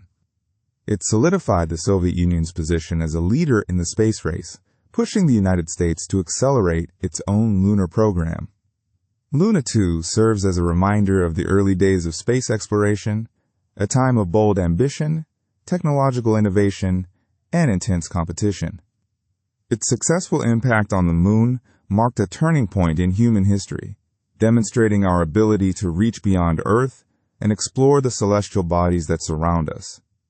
Even today, the legacy of Luna 2 continues to inspire scientists and engineers as they strive to push the boundaries of space exploration and unlock the mysteries of the universe. 48. Luna 9 achieved the first soft landing on the Moon in 1966.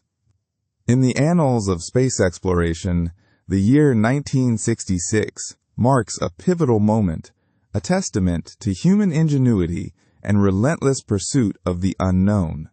This was the year Luna 9, a Soviet spacecraft, etched its name into history by achieving the first soft landing on the Moon. Prior to this groundbreaking achievement, the lunar surface remained largely an enigma, shrouded in speculation and uncertainty. Scientists debated its composition, its texture, and its ability to support a spacecraft. The possibility of a hard, impenetrable surface was a real concern, threatening any attempt at a gentle landing. Luna 9's mission was not merely about reaching the Moon, it was about proving that a spacecraft could land safely and transmit valuable data back to Earth. Launched on January 31, 1966, the probe embarked on a perilous journey through the vast expanse of space, navigating the gravitational forces and cosmic radiation that posed constant threats. The spacecraft was equipped with a sophisticated landing system designed to cushion its descent and prevent a catastrophic impact. This system incorporated retrorockets that fired in the final moments of the descent, slowing the probe's velocity to a manageable speed. On February 3, 1966, Luna 9 successfully executed its soft landing in the Oceanus Procellarum, a vast lunar mare located on the western edge of the Moon's near side. The event was a triumph of engineering and a major coup for the Soviet space program, solidifying its position as a leading force in the space race. Immediately after landing, Luna 9 began transmitting data and images back to Earth. These images were the first ever taken from the surface of the Moon, offering humanity its first close-up view of the lunar landscape. The grainy black and white images revealed a surface covered in rocks, craters, and fine dust. They confirmed that the lunar surface was capable of supporting a spacecraft, dispelling fears of a hard, impenetrable layer. The data transmitted by Luna 9 also provided valuable insights into the density and composition of the lunar soil, which would be crucial for future lunar missions, including manned landings. The impact of Luna 9's achievement extended far beyond the scientific community. It captured the imagination of the world, inspiring awe and wonder at the possibilities of space exploration. The event was widely celebrated as a symbol of human progress and a testament to the power of scientific innovation. Newspapers around the globe splashed the images from the Moon across their front pages, bringing the lunar surface into the homes of millions. Luna 9's success paved the way for subsequent lunar missions, including the American Apollo program, which ultimately led to the first manned landing on the Moon in 1969. The data and experience gained from Luna 9 were instrumental in planning and executing the Apollo missions, ensuring the safety and success of the astronauts who ventured to the lunar surface. Luna 9's pioneering mission not only expanded our understanding of the Moon, but also laid the foundation for future exploration of our celestial neighbor. The legacy of Luna 9 endures as a reminder of the audacity and determination that drives humanity's quest to explore the cosmos. Its soft landing remains a pivotal moment in space history, forever etching its place in the annals of scientific achievement. 49. NASA launched its first satellite, Explorer 1, in 1958. In 1958, a pivotal moment in the history of space exploration unfolded as the United States successfully launched its first satellite, Explorer 1. This event was not merely a technological achievement. It marked America's official entry into the burgeoning space race with the Soviet Union, a competition fueled by Cold War tensions and a desire for scientific and technological supremacy. The launch of Explorer 1 represented a significant leap forward for American science and engineering, demonstrating the nation's capability to design, build, and operate a satellite in orbit. The story of Explorer 1 is deeply intertwined with the political and scientific climate of the late 1950s. Following the Soviet Union's successful launch of Sputnik 1 in October 1957, the United States faced mounting pressure to demonstrate its own spacefaring capabilities. The Soviet achievement sparked a sense of urgency and a national crisis of confidence in American technological prowess. In response, the U.S. government, spearheaded by President Dwight D. Eisenhower, accelerated its own space program. Several different factions were vying for control of the early U.S. space program, including the U.S. Navy and the U.S. Army. Explorer 1 was primarily designed and built by the Jet Propulsion Laboratory, JPL, under the direction of William Pickering, and the Army Ballistic Missile Agency, ABMA, led by Wernher von Braun, a German rocket scientist who had previously worked on the V-2 rocket during World War II. This collaboration between civilian scientists and military engineers was crucial to the project's success, pooling expertise and resources to overcome the significant technical challenges involved.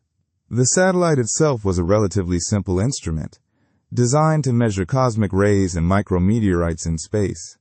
Its primary instrument, a cosmic ray detector developed by James Van Allen of the University of Iowa, proved to be particularly significant.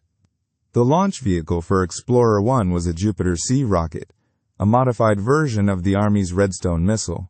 The launch took place on January 31, 1958, from Cape Canaveral, Florida, a site that would become synonymous with American spaceflight. The successful launch was met with widespread jubilation across the United States, providing a much-needed boost to national morale and confidence. Perhaps the most significant scientific discovery made by Explorer 1 was the detection of the Van Allen radiation belts, zones of energetic charged particles trapped by the Earth's magnetic field. This discovery, made possible by Van Allen's cosmic ray detector, revolutionized scientists' understanding of the Earth's magnetosphere and its interaction with space. The radiation belts presented a new set of challenges for future space missions, highlighting the need to protect spacecraft and astronauts from the harmful effects of radiation in space.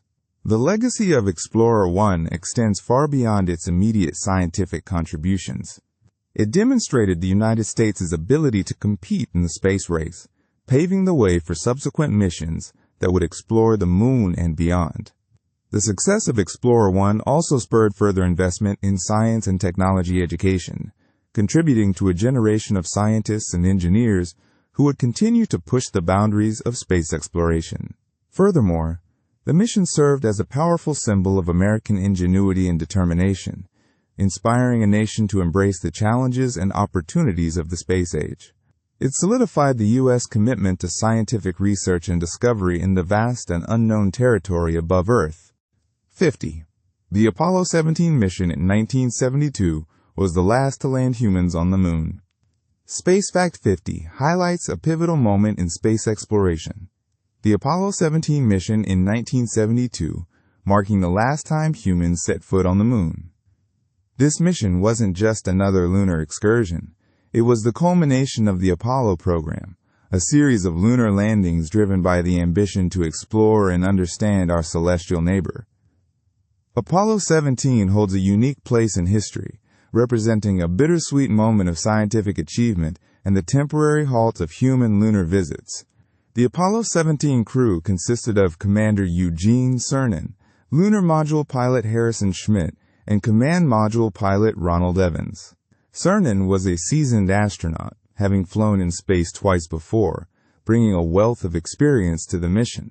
Schmitt, a geologist, was the first and only scientist to walk on the moon, injecting a significant focus on scientific discovery into the expedition. Evans remained in lunar orbit aboard the command module, conducting observations and experiments from above. Launched on December 7, 1972, Apollo 17 landed in the Taurus Littrow Valley, a location chosen for its diverse geological features. This valley offered the crew the opportunity to study ancient lunar crust, impact breccias, and potentially even volcanic materials.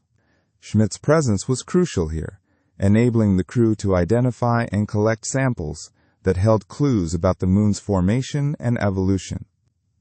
During their 3 days on the lunar surface, Cernan and Schmidt conducted 3 separate moonwalks, totaling over 22 hours of extravehicular activity. They deployed scientific instruments, including a transverse gravimeter to measure the moon's gravity and seismic experiments to study its internal structure. They also drove the Lunar Roving Vehicle, an electric car, across the valley, covering a distance of over 30 kilometers. This rover significantly extended their exploration range, allowing them to visit multiple geological sites and collect a diverse array of samples. One of the most significant finds of Apollo 17 was the discovery of orange soil, a volcanic deposit that provided evidence of past volcanic activity on the moon. This discovery challenged previous assumptions about the moon's geological history and opened new avenues for research. The Apollo 17 crew collected over 110 kilograms of lunar rocks and soil, which continue to be studied by scientists around the world to this day. The return journey to Earth was uneventful, and the Apollo 17 capsule splashed down safely in the Pacific Ocean on December 19, 1972. While the mission was a resounding success, it marked the end of an era.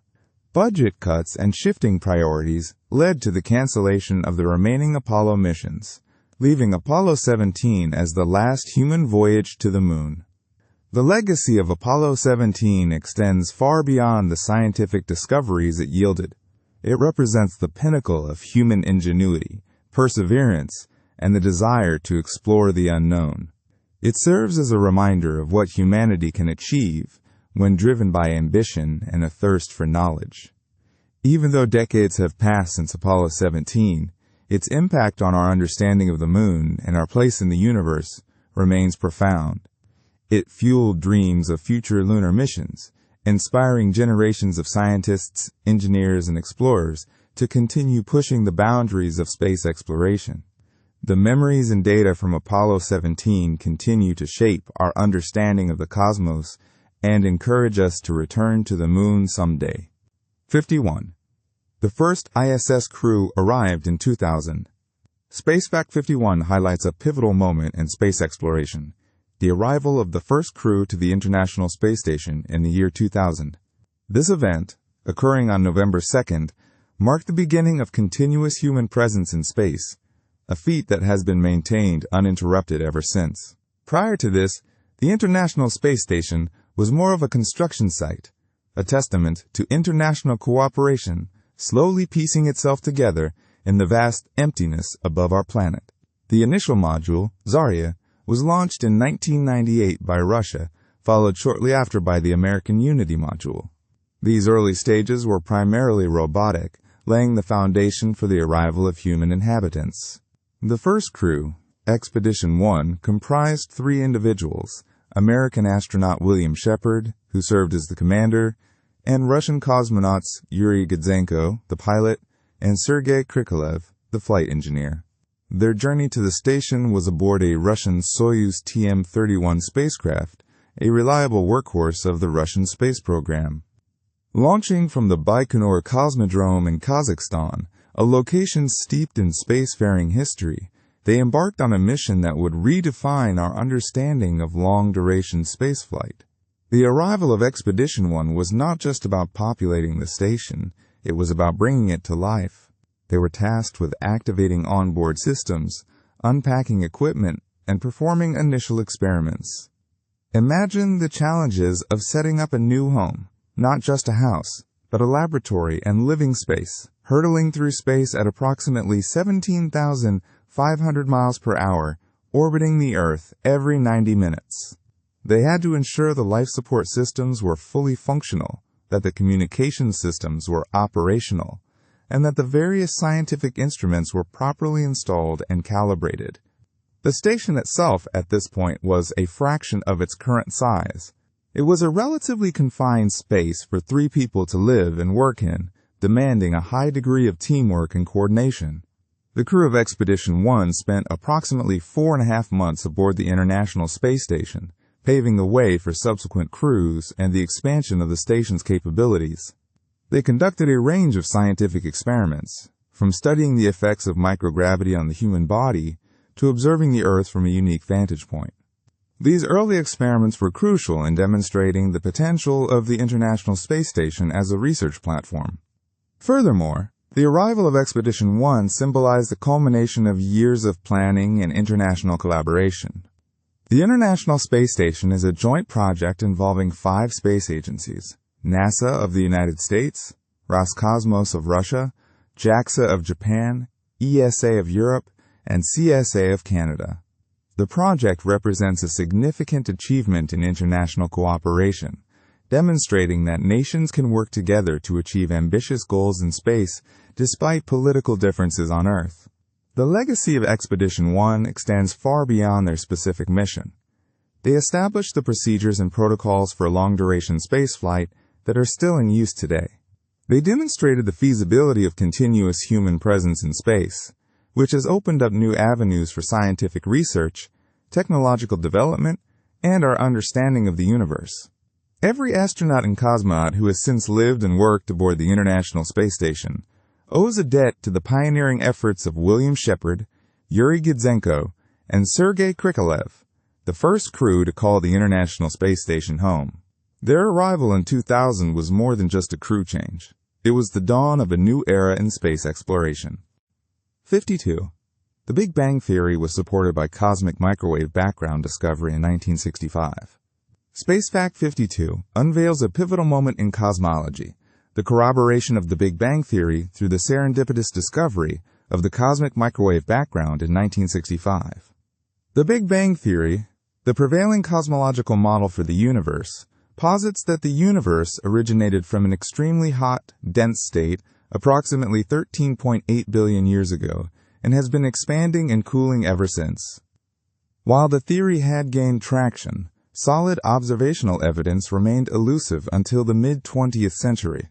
Enter Arno Penzias and Robert Wilson, 2 radio astronomers working at Bell Telephone Laboratories in Holmdel Township, New Jersey. They were meticulously calibrating a highly sensitive microwave receiver intended for satellite communication experiments. As they fine-tuned their instrument, they encountered a persistent, uniform noise that permeated the entire sky, regardless of direction or time of day. This anomaly defied explanation. Initially, they suspected instrumental malfunction or terrestrial interference, meticulously checking their equipment and even attributing the noise to pigeon droppings inside the antenna. Despite their best efforts, the enigmatic background noise remains stubbornly present. Unbeknownst to Penzias and Wilson, theoretical physicists at nearby Princeton University, led by Robert Dicke, were actively searching for precisely such a signal. Dicke's team had theorized that if the Big Bang had indeed occurred, the early universe would have been filled with intense radiation.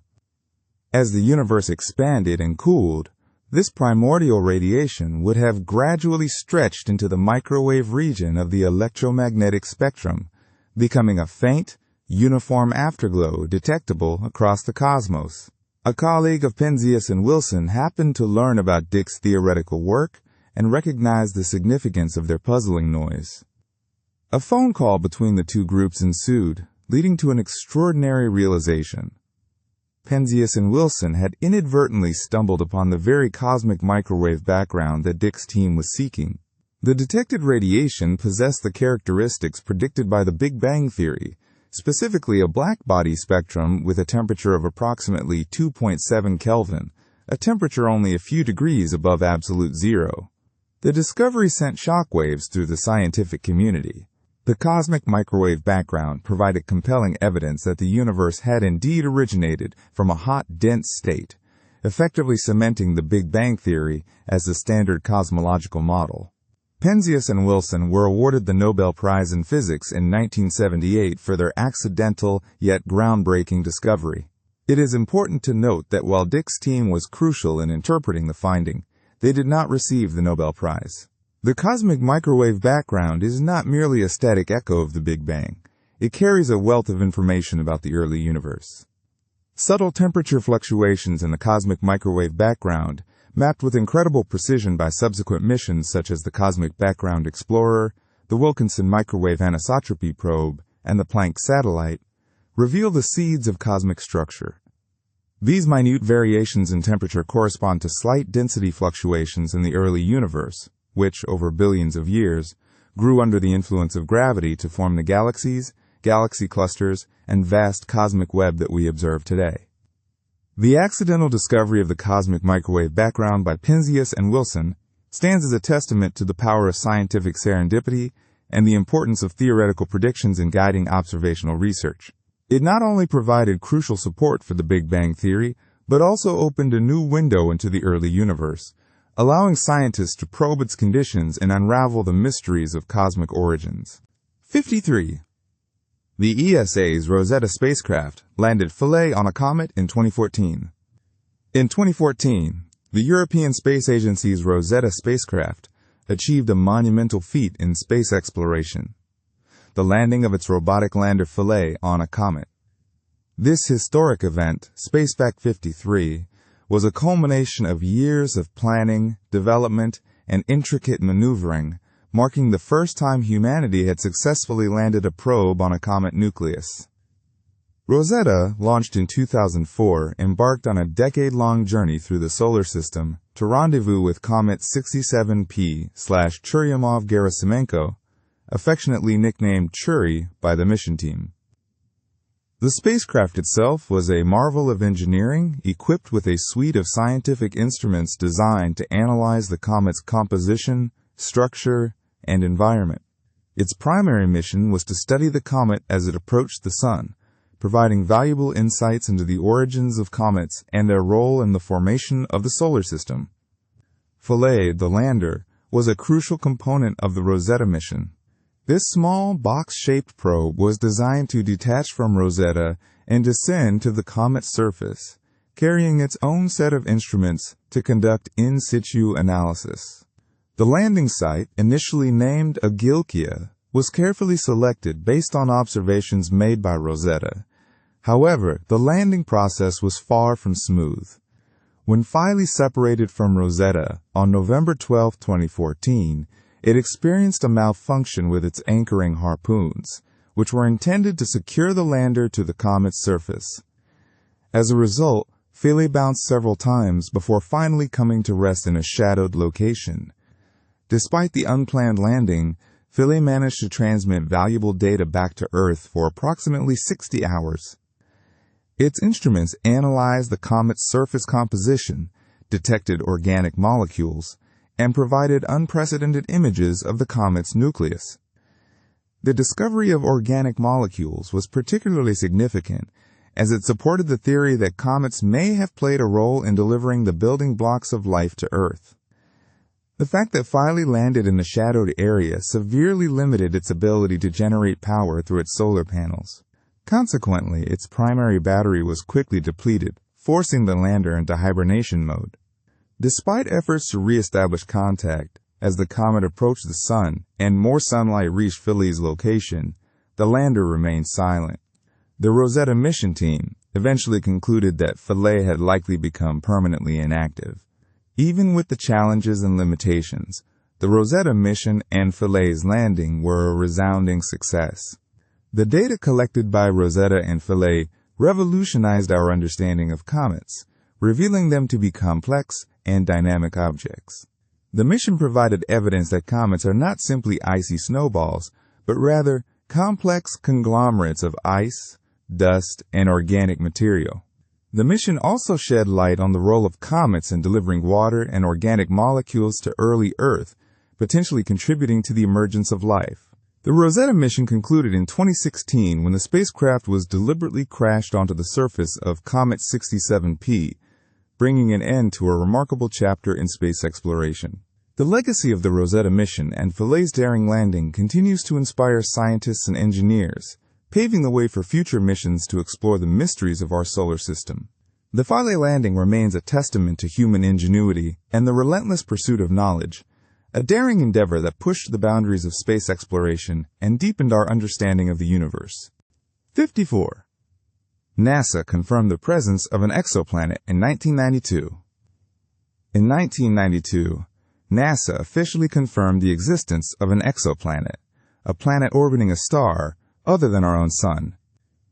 This groundbreaking discovery, designated as PSRB 1257+12b, marked a pivotal moment in the history of astronomy, opening up a vast new frontier in the search for worlds beyond our solar system.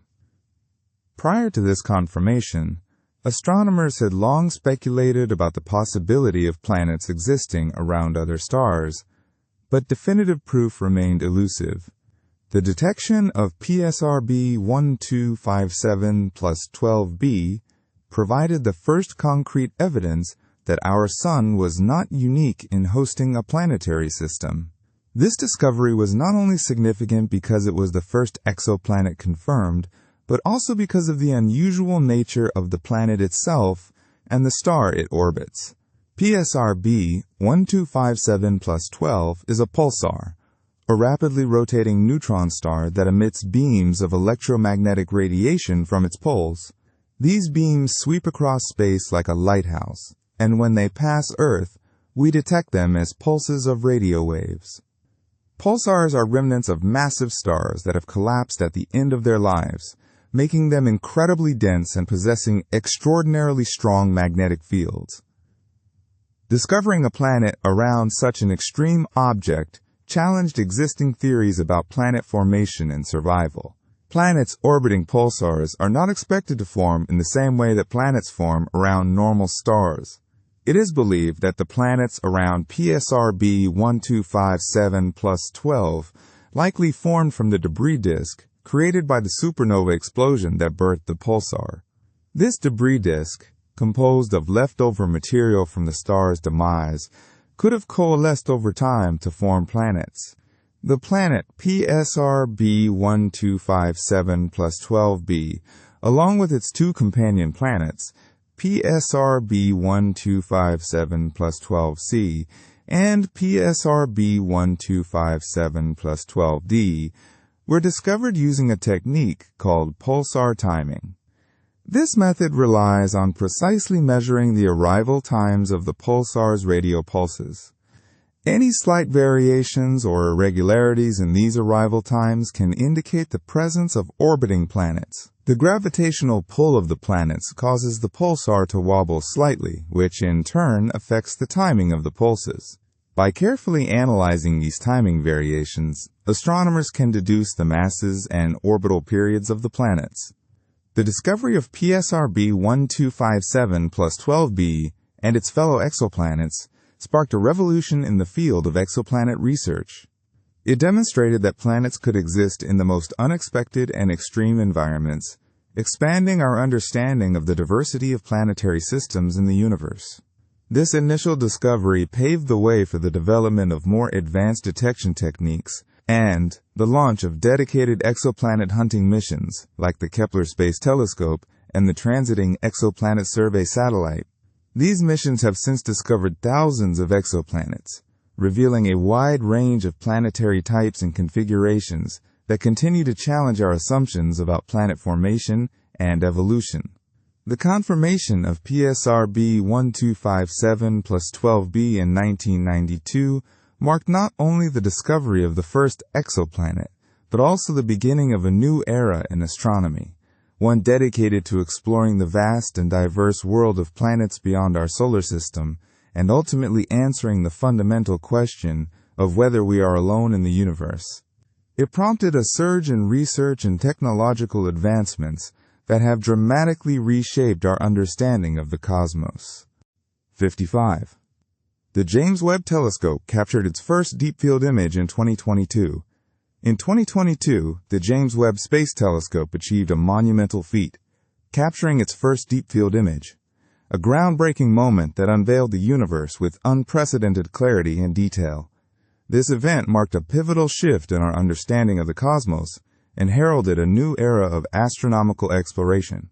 The image itself is a tapestry of light, color, and form, revealing galaxies that existed billions of years ago, their faint light finally reaching our cosmic doorstep after traveling across vast stretches of space and time. To fully appreciate the significance of this event, one must delve into the capabilities of the James Webb Space Telescope and the unique perspective it offers on the universe.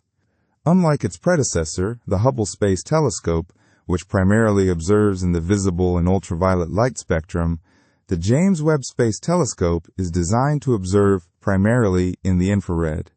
This is a critical advantage because infrared light can penetrate the dense clouds of dust and gas that obscure visible light, allowing astronomers to peer deeper into the hearts of galaxies and witness the birth of stars. The telescope's primary mirror, a marvel of engineering, spans over 21 feet in diameter, providing an enormous collecting area that gathers faint light from the most distant objects.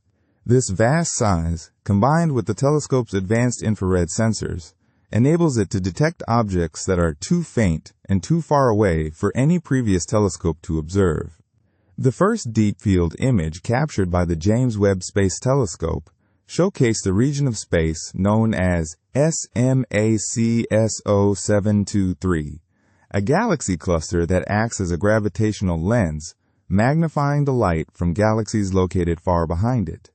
This natural phenomenon, predicted by Einstein's theory of general relativity, allowed the telescope to observe galaxies that are even fainter and more distant than would otherwise be possible. The resulting image is teeming with thousands of galaxies, each a unique and complex system containing billions of stars. The colors in the image represent the different wavelengths of light emitted by these galaxies, with bluer colors indicating younger, hotter stars, and redder colors indicating older, cooler stars or galaxies that are further away. One of the most remarkable aspects of the image is the level of detail it reveals. Astronomers can discern the shapes and structures of individual galaxies, including spiral arms, galactic bulges, and star-forming regions. They can also analyze the light from these galaxies to determine their chemical composition, temperature, and velocity, providing valuable insights into their evolution and the conditions that existed in the early universe. The James Webb Space Telescope's ability to detect infrared light also allows it to see through the dust clouds that often shroud star formation regions. This capability is crucial for understanding how stars are born and how galaxies evolve over time. The release of the first deep-field image sparked a wave of excitement and wonder throughout the scientific community and the public alike. It was a moment of profound discovery, a glimpse into the vastness and complexity of the universe that left many in awe. The image served as a testament to human ingenuity and the power of scientific exploration. Beyond its aesthetic appeal, the image holds immense scientific value. It provides a wealth of data that astronomers will be studying for years to come, leading to new discoveries and a deeper understanding of the universe's origins and evolution.